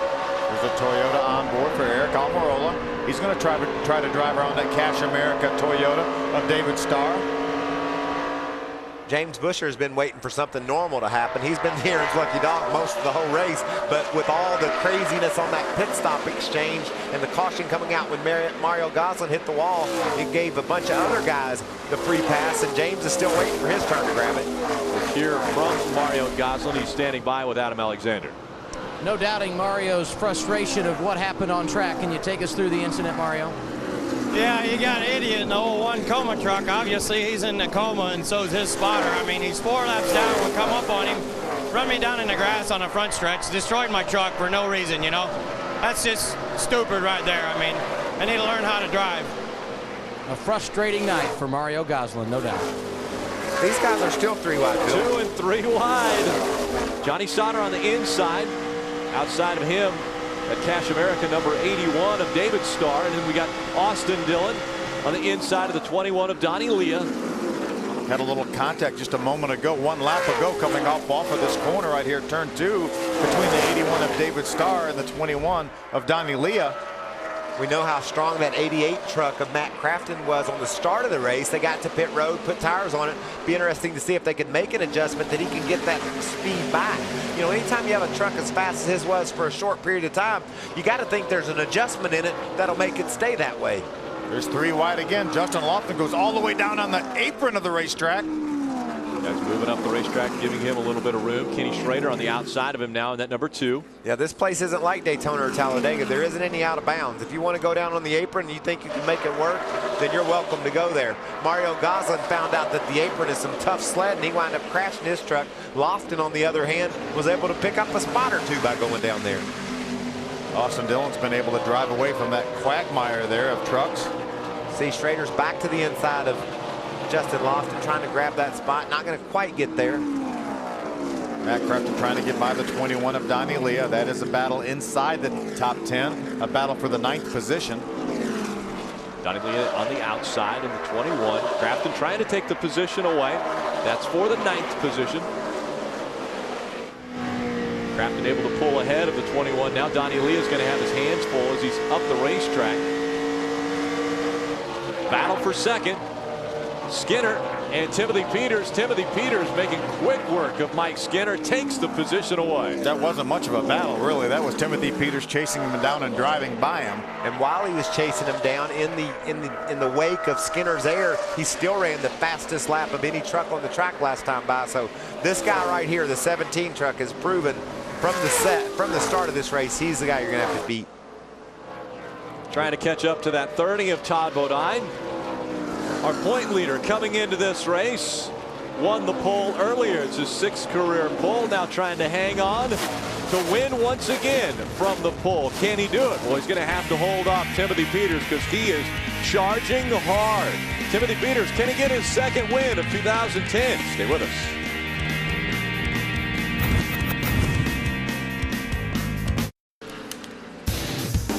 Coverage of the NASCAR Camping World Truck Series on Speed is brought to you by AutoZone. For the auto parts, accessories, and advice you need, get in the zone. AutoZone. And by Cheerios, 100% natural whole grain oats and 1 gram of sugar. And welcome back to Nashville Superspeedway. Todd Bodine holding on to a 2.5-second lead over Timothy Peters. Mike Skinner running 3rd.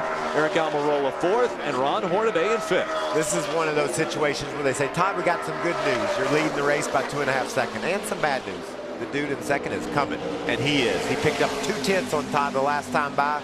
Timothy Peters is closing in on Todd Bodine. Look at this battle for the 4th spot. Man, get a little loose up off the corner. He got a little bit loose because I think Eric Almirola might have had almost had his back wheels up off the ground. He was right on the tailgate of that 33 truck, and it caused Ron to lose control a little bit, leaving the turn.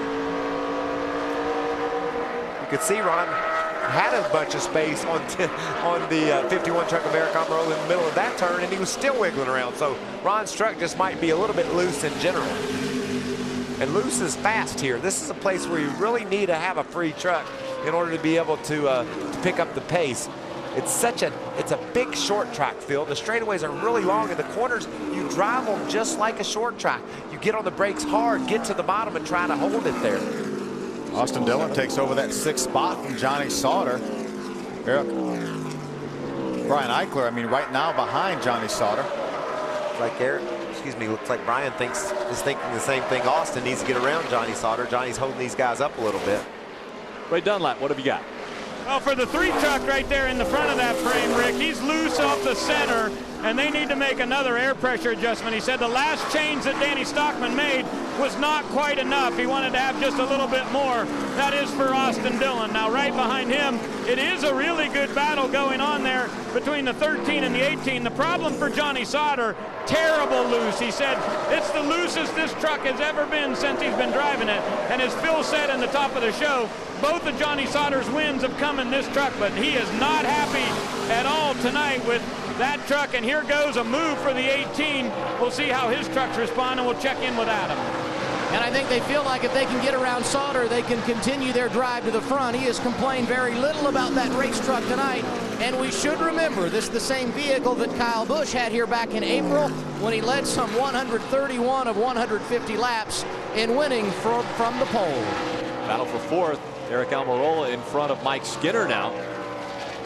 Got a pretty impressive top 5. Todd Bodine has a championship. Timothy Peters won at Daytona earlier this year. Ron Hornaday has 4 championships. Eric Almirola 2 wins already on this season. And Mike Skinner, well, he's got a championship in this series as well. And he's led the most laps here 3 times and wasn't able to get to victory lane in any one of those 3 events where he led the most laps. So Mike's been fast here, but hadn't figured out the combination of getting to victory lane. You know, guys, we had run 13 races when we came into this race. Kevin Harvick had started 4 races this year. Kyle Busch had started 7 races this year. And between the 2 of them, as we talked about, Michael, at the top of the show, how when those guys are racing, you know they're going to be contenders. Combined, they've led over 40% of the laps this year in the first 13 races. Pretty impressive when they are at the racetrack. But right now, the most impressive is Todd Bodine. Todd Bodine out in front of Timothy Peters by 3.5 seconds. Timothy Peters still trying to reel him in that last lap. 10th of a second faster. Johnny Sauter a little loose there as contact was made. Tried to stay as close to that lap truck as he could, and maybe a little too close. Should have given him a little bit of margin for error there. Narain Karthikeyan in the 60 truck, now 2 laps down to the field. He just made an unscheduled pit stop about 5 laps ago. Ray made some contact with Johanna Long early in the race. Messed her night up. He's been able to continue. It looked like there was a lot of damage done to his truck in that accident, but something isn't right. I thought I saw something dragging on that truck a second ago. 2 laps off the pace for Narain, making laps, learning. He was in the lead lap when he made that unscheduled pit stop 5-6 laps ago. You see some sparks right there. Right in front of Johnny Sauter now and Matt Crafton. That's the battle for the 8th position. Narain Karthikeyan actually won a Super League race last week. Look how high Matt Crafton goes in the corner and gives Narain plenty of room down on the bottom of the racetrack. Here comes Kenny Schrader. He's going to join this battle between teammates. Sauter and Crafton running 8th and 9th. Schrader in 10th. He's going to try to see if he can do something with these guys. You know, Schrader has been this season kind of that quiet competitor. You never really notice him until all of a sudden we get down to the last 30, 40 laps. And here comes Kenny Schrader, and he gets a top 10 or a top 5. Well, I talked to Schrader about this opportunity. He loves driving Kevin's truck. And he just wants to, he said, I hadn't run a whole lot on the NASCAR circuit lately. I want to spend half the race learning what the truck wants, trying to make sure I'm around for the end of the race. So very observant, Rick, you're right. And that's my plan. That's the way Schrader goes about these races. And he's had 3 straight top 10s and 2 straight top 5s. So he's got it figured out. Ray, what else can you tell us about that 2 team? Well, just wanted to add, Rick, that he's driving a truck tonight that Ron Hornaday used at Iowa. Now, they didn't have good results there. Got a 24th, but it's one of their newer chassis at KHI. And Hornaday said he really liked the way the truck ran on the racetrack. And Schrader and Butch Hilton seemed to be very, very happy with the way this thing was in practice. But at night, it has just been a totally different truck for Schrader. He's not able to get through the center at all the way he wants to, but they're very happy to have Moore's Marinade on the truck tonight, and it's been interesting each and every week. New sponsors coming on board for both the 2 and the 33, so KHI doing their dirty work out there, getting lots of great sponsors, so welcome to Moore's Marinade for the Team 2. Adam? As you would expect, Timothy Peters has been pretty quiet on the radio this evening. About 10 laps ago, he came on and said, "Here she comes." Jeff Hensley said, "What?" He said, "Here she comes," referring to his truck and how much better it gets as the run continues. He did say, however, about 5 laps ago, he needs to be tightened up in the center of the corner, so the next pit stop will likely result in a chassis adjustment for Timothy Peters, who rides 2nd behind Bodine. I'm telling you, I really expected Timothy Peters to maybe cut into that lead Todd Bodine has, but they've been matching pretty well lap for lap. And as a matter of fact, the last time Todd Bodine ran about 0.2 of a second faster than Timothy. That may be the fastest lap Todd's run in the last 10.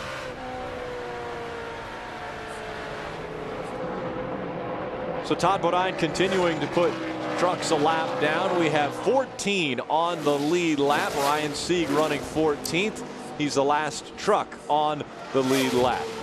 Todd Bodine, Timothy Peters, 1 and 2. Hey race fans, Sunoco's Free Fuel 5000 is back. Just get your Sunoco decal, put it on your car or truck, get spotted, and win. We've got spotters visiting every participating Sunoco. And if we see you with it while you're there filling up, you'll win one of thousands of instant prizes and a shot at the grand prize, 5,000 gallons of Sunoco fuel. For more information, go to GoSunoco.com.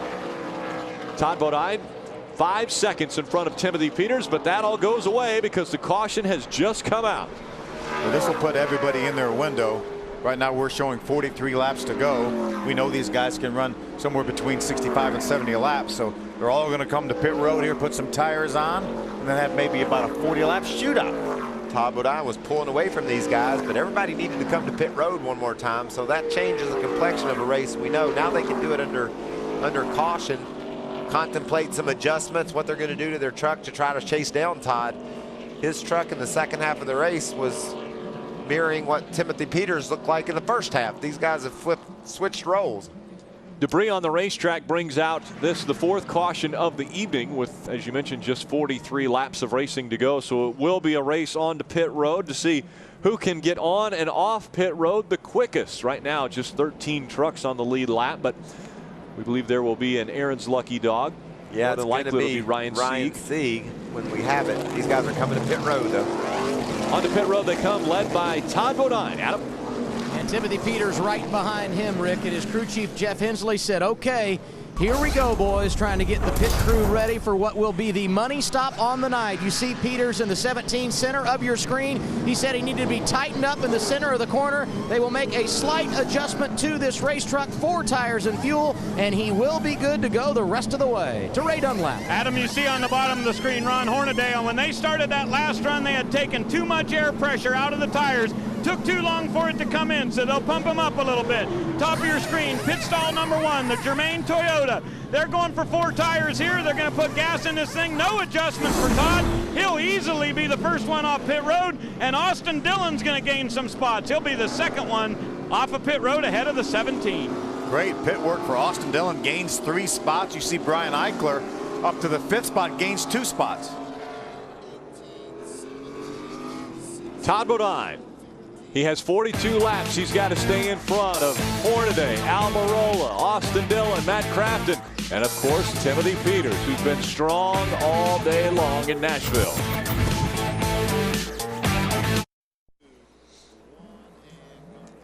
Next Saturday, be at Darlington Raceway when the tough trucks of the NASCAR Camping World Truck Series return to the track. Too tough to tame.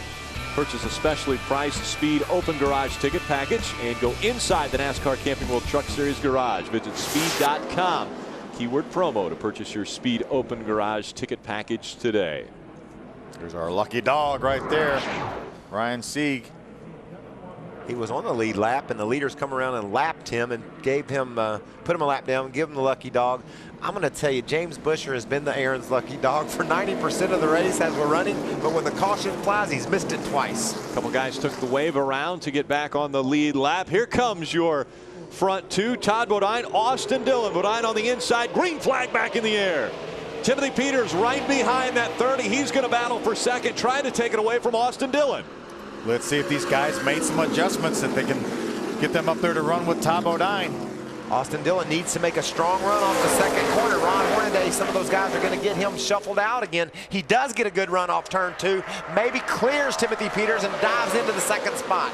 Ryan Eichler right in the mix now in that number 18. We see Timothy Peters struggling a bit as he entered turn number 3. Now contact, a little loose for Timothy Peters. He straightens it back out. He and Austin Dillon continue to battle for second. Yeah, Timothy got loose because he turned his truck away from Austin Dillon. Did not want to hit Austin Dillon, but got him sideways. What about that, though? He was sideways on the straightaway, but I don't think that foot ever came off the scoreboard because he was able to make the pass on Austin Dillon. Remember earlier, Austin restarted second, dropped back to 7th or 8th. He doesn't have time for that now, guys. He needs to go, and he was able to do so. Drops into the 3rd spot right behind Timothy Peters. If he can hold there, keep Eric Almirola from rooting him out, that was a good restart for the young man. Final 37 laps of racing from Nashville Superspeedway. Todd Bodine still looking strong out in front of this field. Ooh, you see Austin got loose. Had to chase it up the hill. That allows Eric Almirola to get to the bottom. You can see Austin, he's going to try to hang on the outside, though, because there's not room behind Almirola down in front of Hornaday. If he tries to squeeze to the bottom, Hornaday's going to close that door.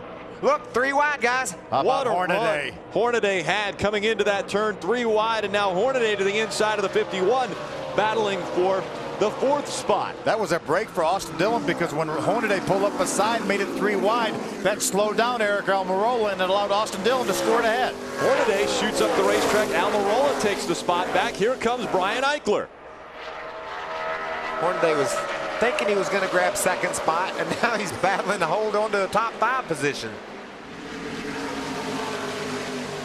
He's not going to be able to do so. Looks like Eichler's going to make the pass off 2, or excuse me, off 4.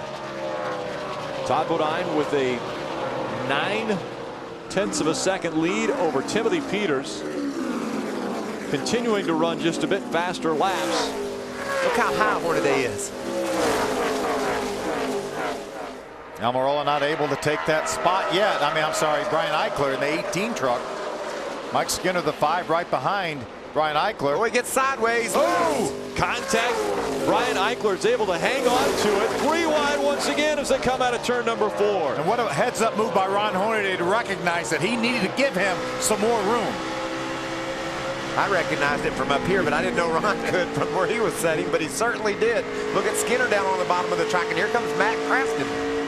Crafton making the pass on Skinner. Squeezes into the hole in front of Justin Lofton behind Hornaday. Now he's going to dive to the outside of Hornaday.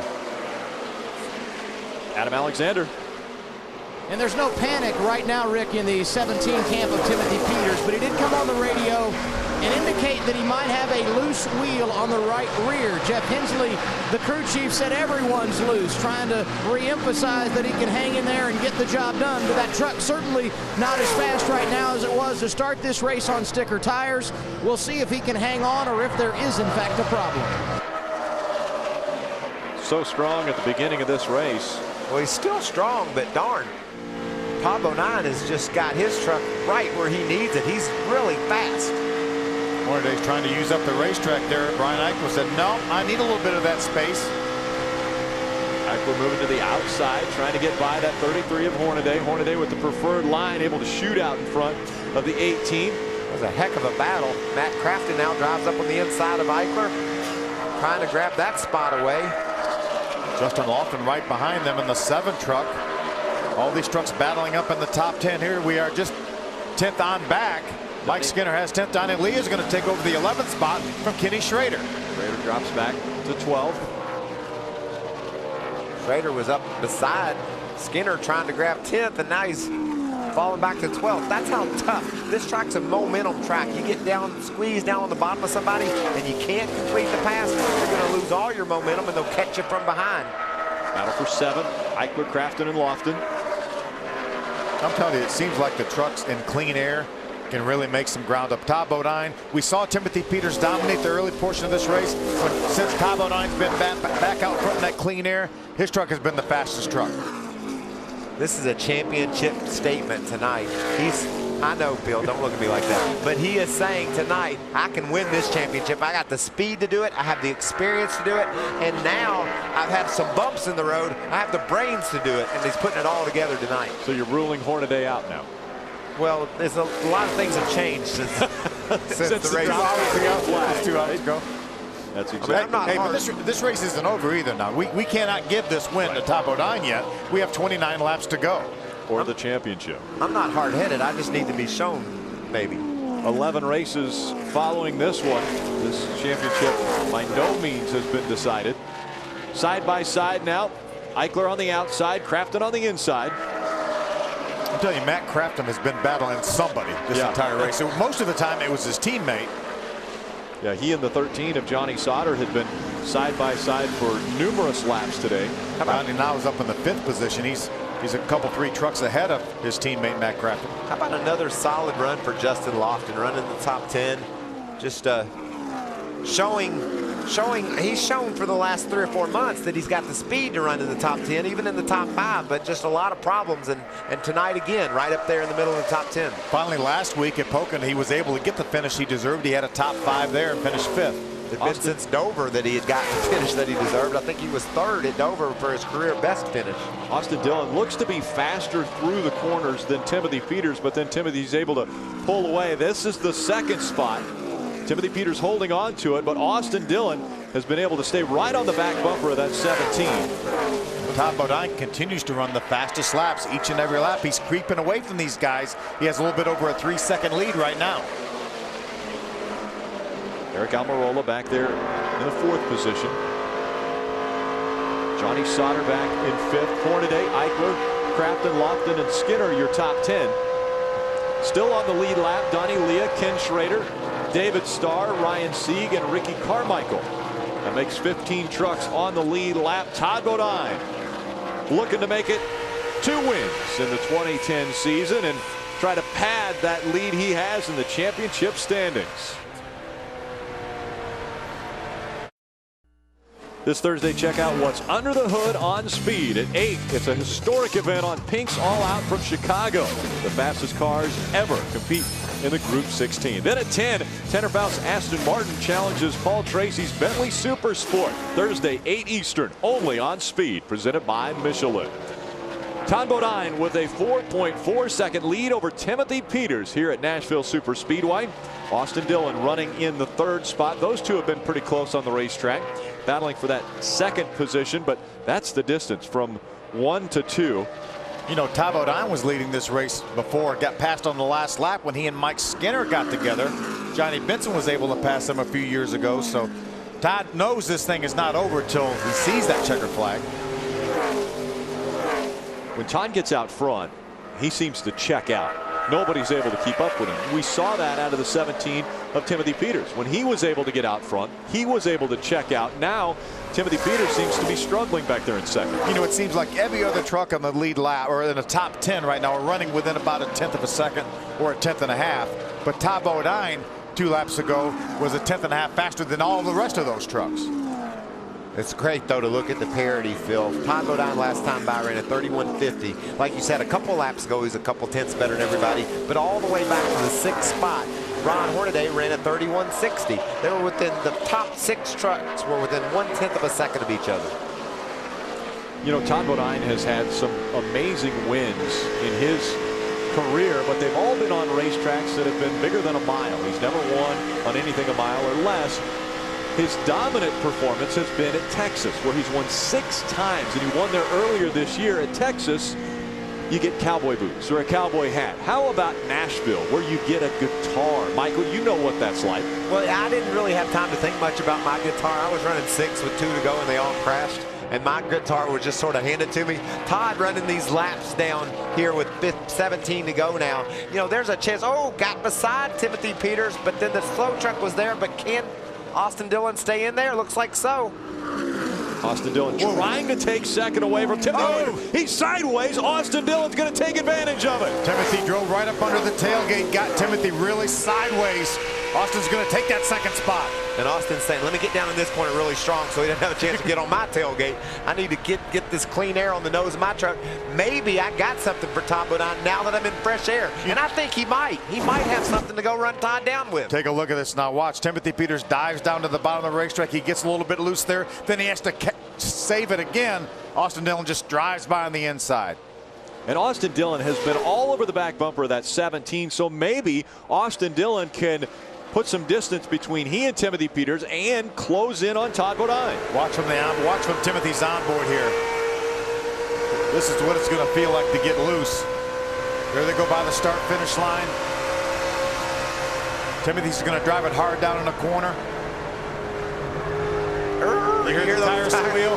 Anytime you hear the tire squeal and you can save it, you just count your blessings. You know that was close. And that's at about 140 miles an hour probably. trying to change directions at the same time. So Timothy Peters drops back to the 3rd spot. Todd Bodine out in front of Austin Dillon now. That last lap, Austin Dillon 0.3 of a second faster than Todd Bodine. Good battle right there. For the 7th position, Matt Crafton on the inside, Brian Eichler on the outside. Matt's going to be able to clear him up off of 4. Brian's going to fight back to the inside. Justin Laughlin right there in fighting distance, and here goes Eichler back to the inside. Brian Eichler with the preferred line down at the bottom of the racetrack. Way up the track is the 88 of Matt Crafton. You can go up there, Rick, and not crash, but darn, you just lose so much time. There's not a lot of grip. You got to slow down, and it's further around up there, and no one has been able to make any time running high on the racetrack. Look at Lofton down to the bottom of Matt Crafton. Look at the move he makes. Strong move by Justin Lofton. Boy, jumped in that throttle through the center of the corner. Just about cleared him. It looks like the 88 is struggling, and he keeps moving up the racetrack. Ray, what are they talking about? I'll tell you, it's been an interesting night for Matt Crafton here. I'll tell you for sure, guys. Remember last fall, he finished 5th here, and he really had a lot of confidence. The truck was so good early, but Matt said he thinks something must have broken in the suspension of this truck because it's completely on top of the racetrack. He said there's absolutely no grip. He can't turn it down to the bottom of the racetrack. He said earlier he couldn't have possibly been happier with this truck, but he believes maybe something is broken because it won't respond to anything they've done on pit stops, and it's completely on top of the racetrack. Yeah, you were talking, Michael, how good that 88 truck looked early on, and then it almost just like you turned the page, and the truck hasn't been near that good. Closing in on the final 10 laps of racing from Nashville Superspeedway. Todd Bodine with a 5-second lead over Austin Dillon. This time by Todd Bodine 31.40, Austin Dillon 31.70. So I don't know how Austin ran that lap one time around 3/10 of a second faster than Todd, because Todd has been 3/10 faster than everyone else the last 5 or 6 laps.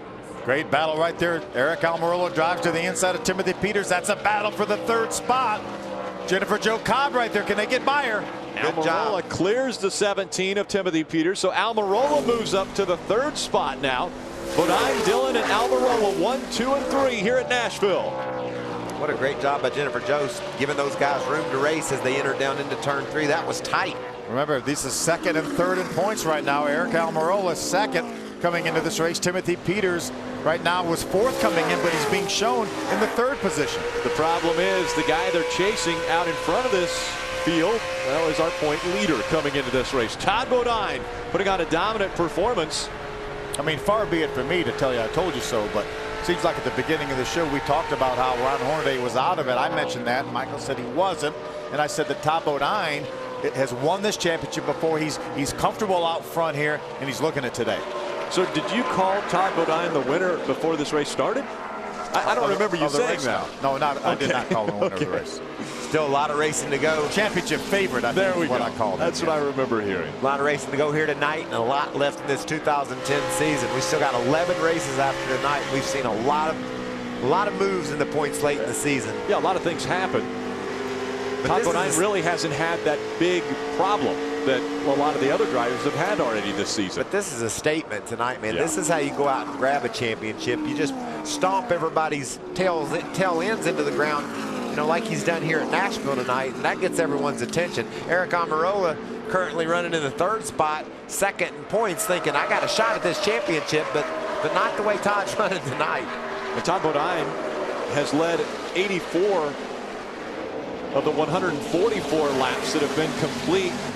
The leader of the most laps has only won 4 times here at Nashville, most recently in April when Kyle Busch led 131 laps of that 150 lap race. Right now Todd Bodine's thinking, please no caution flags. Just outside of 5 laps to go. If we can get this thing to the end, I've got over a 5-second lead right now on 2nd. I can just about coast home.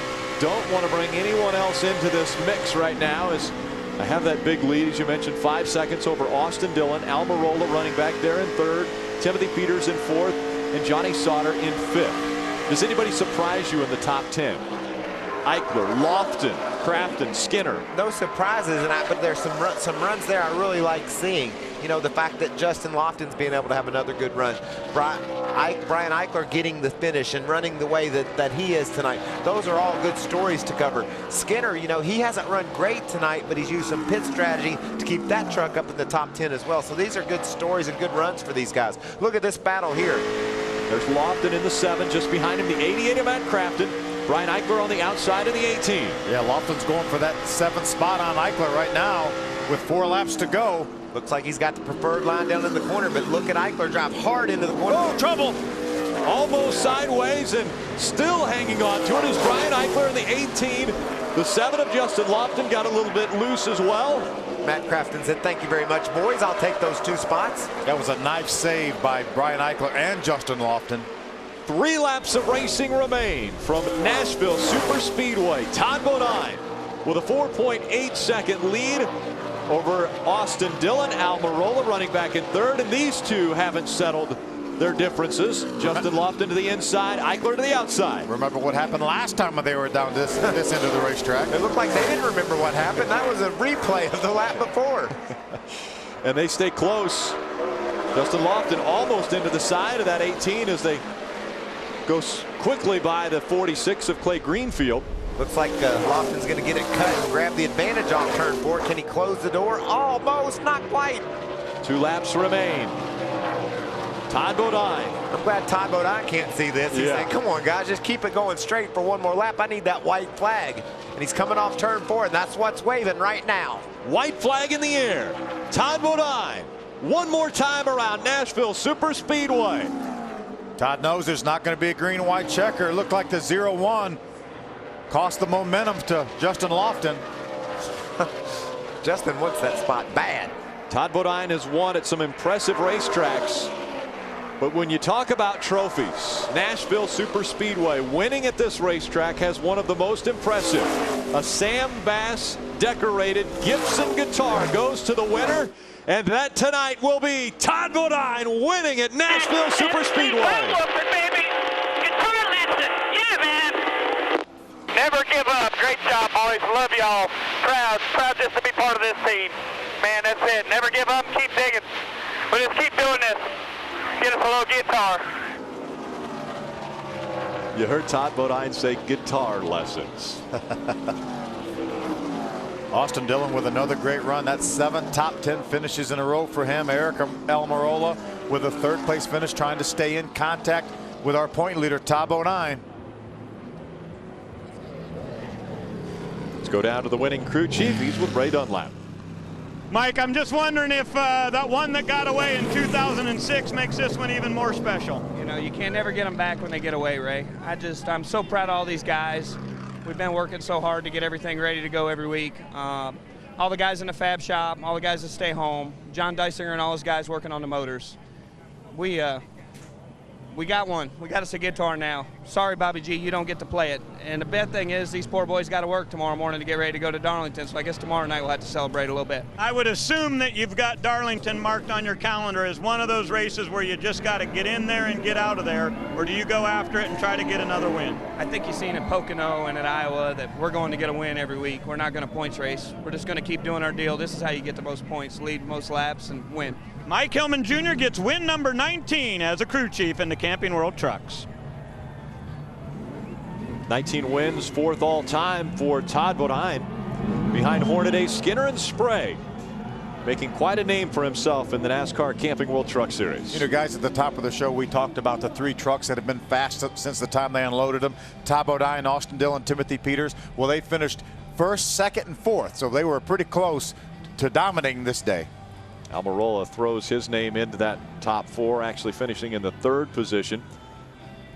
And Johnny Sauter coming home in the 5th spot. Hornaday back in 6th, Crafton 7th. Those guys all were competitive, but darn, no one ever showed the speed like Timothy Peters showed early and Todd Bodine showed late. Todd Bodine gets his first win at Nashville Super Speedway. Joining Ron Hornaday now for the wins at this racetrack. Certainly congratulations to Bob Germain, all the Germains. They've been all in this truck series in NASCAR, and it's good to see that Germain.com truck pulling into victory lane.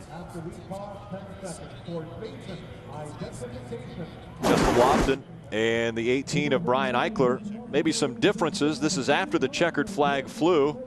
You see Lofton letting Eichler know not too happy about the way we were racing on the track.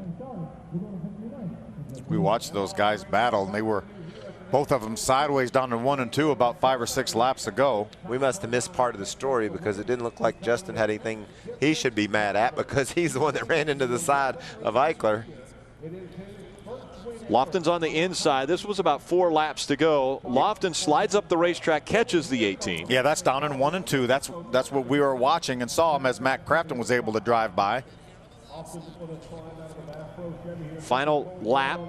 Lofton trying to squeeze by that 0-1 of Joe Aramendia, but Joe was up the racetrack, so Lofton has to check up. I think he's upset that Brian Eichler tried to use that 0-1 for a pick and tried to block him by using that 0-1 truck, and I think that's what Justin's mad about. Well, aren't you supposed to do I was going to whatever say, you I think that's part of racing, isn't it?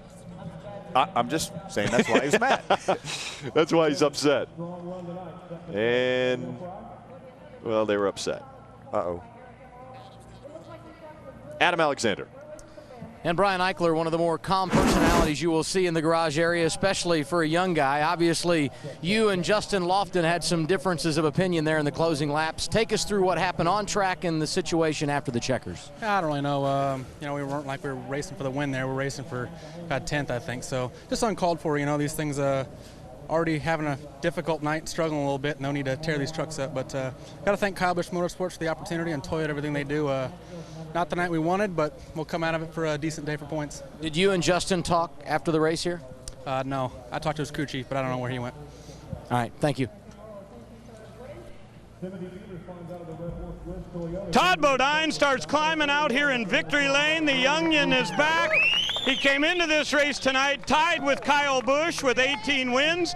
He moves ahead, and now he's ready to play guitar. Sam Bass comes in here with a signature trophy, and Todd, I know it's been a long time. You've been wanting one of these pretty bad. I tell you, I've been so close so many times. Even though the fairgrounds, I was close. We were close with this truck before. Jermaine Tundra, Jermaine team is awesome, man. These guys are the ones that do this every week. I got to thank JD, all the guys in the motor shop, awesome motor again. Thank all the fans, all of them sitting in the grandstands, watching on TV. We appreciate it, and it's about time I got this. Woo, look at that. That's an awesome trophy, no question about it, and a statement that you made on the radio that that this team is there and you're in championship form again. We are. We struggled a little bit in the beginning of the season, trying some different stuff, and we were fortunate to get top 5 runs out of it. And Junior and Tom Ackerman went to work, figured out what we were doing wrong, and we've been fast ever since. I made a couple of mistakes. Iowa was my mistake, and we should have been top 2 there. I mean, this truck's fast every week, and that's how you win championships, and then you stay out of trouble and get to the front, and so far we've been doing it. You gonna wipe this one off and take it to Darlington? Probably. I don't know. I don't know what Junior's got in mind. He's got something up his sleeve. Well, he always does. Here, get that guitar up here. We want to see if do you need lessons or do you know how to play? I don't know how to play, but I got a really good friend, Bo Bice, is a really good guitar player.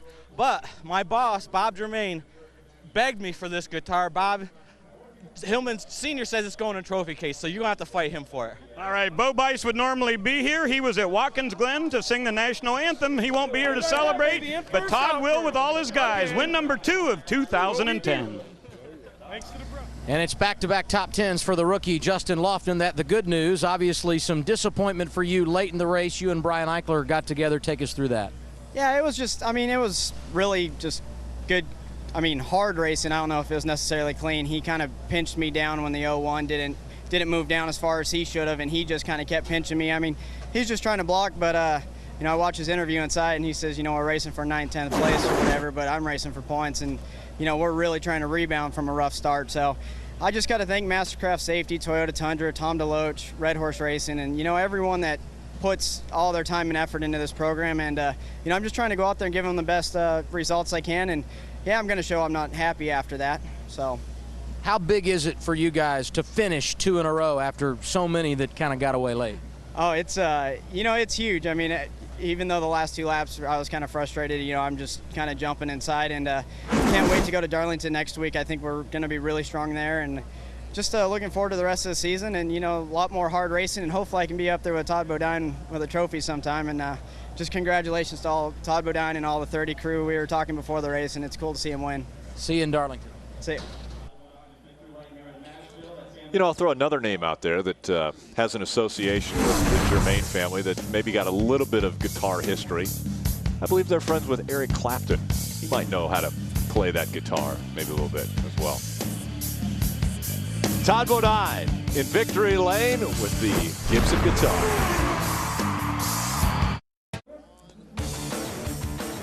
To the victor goes the spoils, and that's exactly what Todd Bodine is enjoying right now. The Gibson guitar, designed by Sam Bass, in his hands as they continue with the hat dance in victory lane. Let's take a look at our Dodge save of the race here in Nashville. This is just a heads-up move by Todd Bodine. He's getting ready to come to pit road.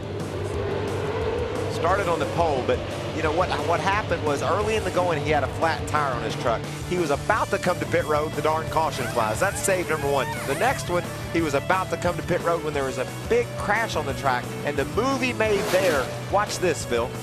There's Mario Goslin. Todd Bodine was on his way to pit road when this happened. Here he is right here. This is just as Mario Goslin is crashing. His spotter heads up and says, okay, let's go back to the racetrack. And look at that white truck, by the way. Oh, that's Timothy Peters, who had already made a green flag pit stop, and that kept him a lap down. He got the Aaron's lucky dog and put him back on the lead lap. But after this point, Todd Bodine pretty much led the rest of the way. It took away Timothy Peters' track position, and so we never know what Timothy Peters was going to have after that. That was our Dodge save of the race, enabling Todd Bodine to get out front and stay out front and get to victory lane once again. Let's go back trackside to Ray Dunlap. Well, Rick, coming into this race, Austin Dillon had outscored all the other drivers in the last 6 races by 55 points, and tonight a 2nd place. What did you learn out there that maybe could have made it 1 position better? Just got to be able to go on the restarts. We were too free. Me and Timothy both couldn't keep up with Todd on the first initial few laps there, but I tell you what, my pit crew did an awesome job. So pleased with those guys. They got us back in contention into a place where we can go for the win. And I just learned a lot tonight. I mean, when we came here the first time, we were 14th, and to go to 2nd, this is like a win for us coming back. And very happy for Bass Pro Shops and Tracker Boats. You know, Austin, when we're looking at all these top 5s and top 10s you guys have been knocking off, I have to imagine that each and every one of these tracks we go to is quite a learning experience. But next week, Darlington, have you got your mind wrapped around that yet? Yeah, that's going to be a real learning experience. You know, everybody's been telling me you don't race everybody else, you race the track, and that's where I'm going to go into it. Just trying to race the track the whole night, and hopefully we'll come out with another top 10, keep our little streak going. All right, we wish you good luck. We go to Darlington and then Bristol. Should be an interesting learning curve for the driver of number 3. Adam? Eric Almirola finished in the 3rd position tonight, and when you and I visited before the race, you said this has been a real troubling point for this race team, and you answered the bell here tonight. Yeah, we sure did. I couldn't be prouder of Richie Waters and all the guys on this Graceway Pharmaceuticals Toyota Tundra. They did a really, really, really good job this weekend. We have never, ever been good here. I think the best we've ever finished here was 8th in the spring. So to come out of here with a 3rd, I know we lost points to Todd, but if we would have run how we normally run, we would have lost a lot more. So really proud of all the guys on this team. They just keep working hard every week. And, you know, if Todd keeps doing that, you know, there's nothing we can do. But we're doing all we can do. We're running the best we can run. And tonight we had a 2nd, 3rd, 4th place truck at times, and we finished 3rd. So that's what we need to do. We just wish Todd would finish worse a little.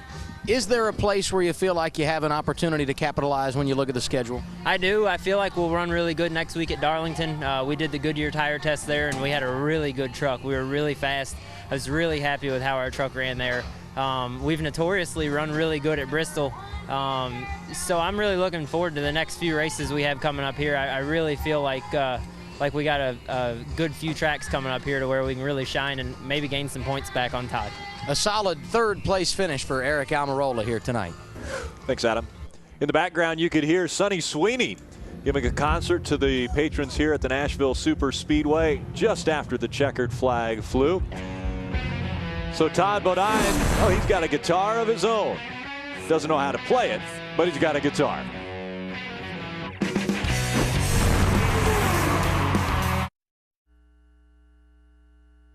Next week, After a 6-year hiatus, the Camping World Truck Series returns to the track too tough to tame, the Darlington Raceway. With championship battles heating up, this historic track will look to make some history on the point standings. Chris Devoto hosts the setup starting at 7 p.m. Eastern, followed by flag-to-flag coverage, only on Speed.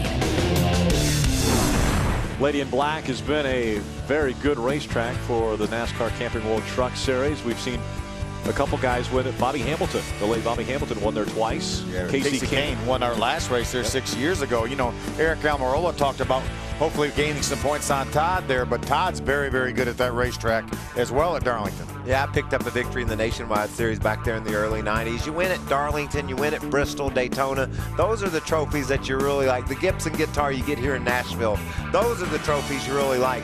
Getting a victory at Darlington next Saturday night will be big for whoever pulls into victory lane. And it'll be fun to see kids like Austin Dillon, who is a rookie in this series, go to a racetrack like Darlington and probably get his Darlington stripe. Take a look at our unofficial point standings. 174, the difference now between Todd Bodine and Eric Almirola. There's a pretty good chance that everyone on that list will get their Darlington stripe next week, Rick. Stay with us.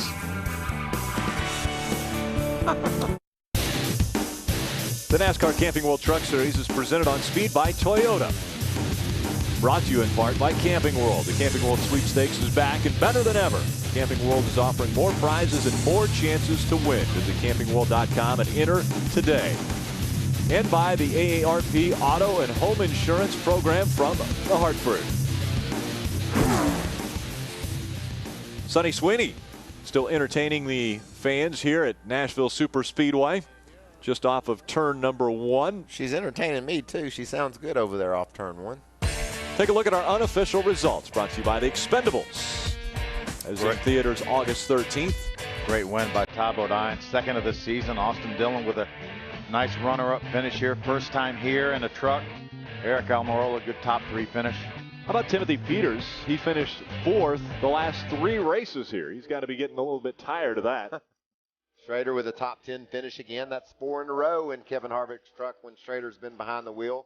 Skinner 11th. Donnie Lee, a solid run for he and that team. And Ryan Sieg with a 13th place finish. Good run for him. Brett Butler went to the garage area with some problems on that fuel doctor truck. And Mario Goslin, the hardest contact of the weekend for sure. Johanna Long didn't even hardly get started till she got taken out by Narain Karthikeyan. Tough break for her. And we go back trackside to Ray Dunlap.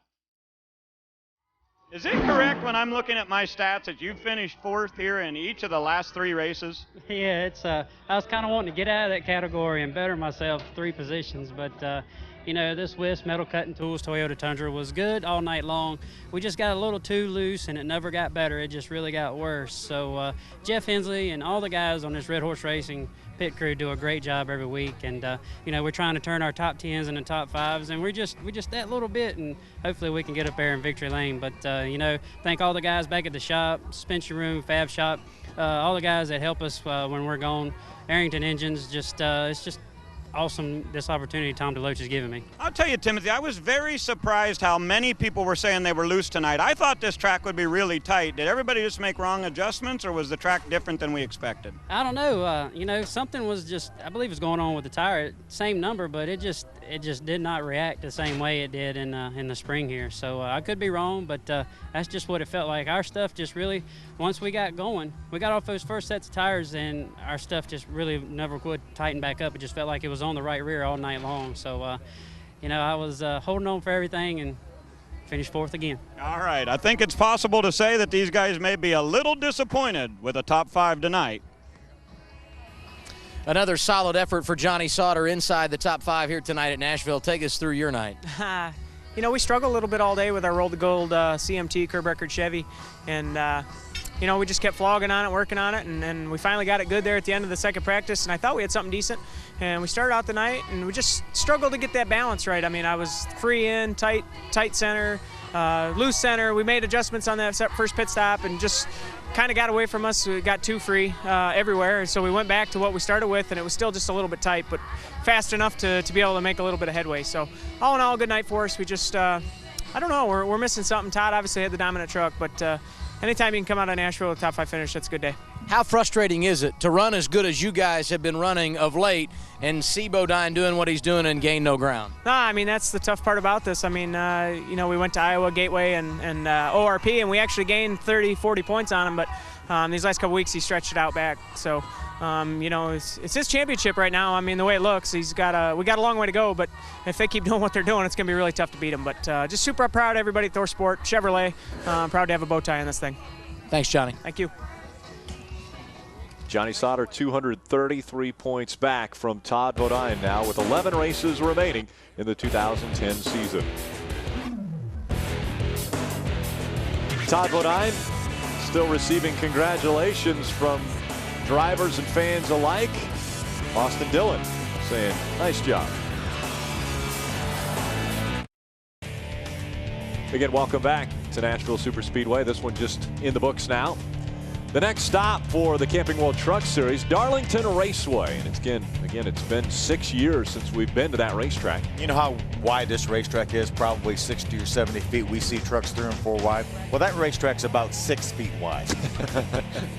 There is definitely no margin for error at Darlington, and that's why you see the trucks all skin up when it's over. So we might see maybe some tempers flaring when we go to Darlington, maybe a little bit like what we saw tonight. Well, more than likely there will be. Yeah, you're going to expect some of this. These two here couldn't get it figured out. Check out this move. Brian Eichler just squeezed Justin Lofton in behind Joe Aramendia.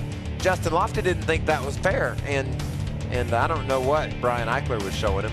Maybe directions. Just follow me. I think is what follow me to pit road. If you follow me, I can get you to pit road. Well, Justin Lofton didn't appreciate that. Justin Lofton said he didn't like Brian Eichler trying to put a pick on him behind a slow truck. I wonder if Brian Eichler liked Justin Lofton driving down in the corner and running in the side of him, knocking him sideways at 130 or 40 miles an hour. I mean, darn. And we'll have a lot of that at Darlington because there's going to be less room. There wouldn't be room for that lap truck of the 0-1 when we get to Darlington. Is Darlington a racetrack where Todd Bodine could lose some of this big lead he's got over the field? Well, he's one of the most experienced drivers, and that's one place where experience can really pay off. I like Eric Amarola, though. He's fast, he's young. He's going to have fun at Darlington. You watch.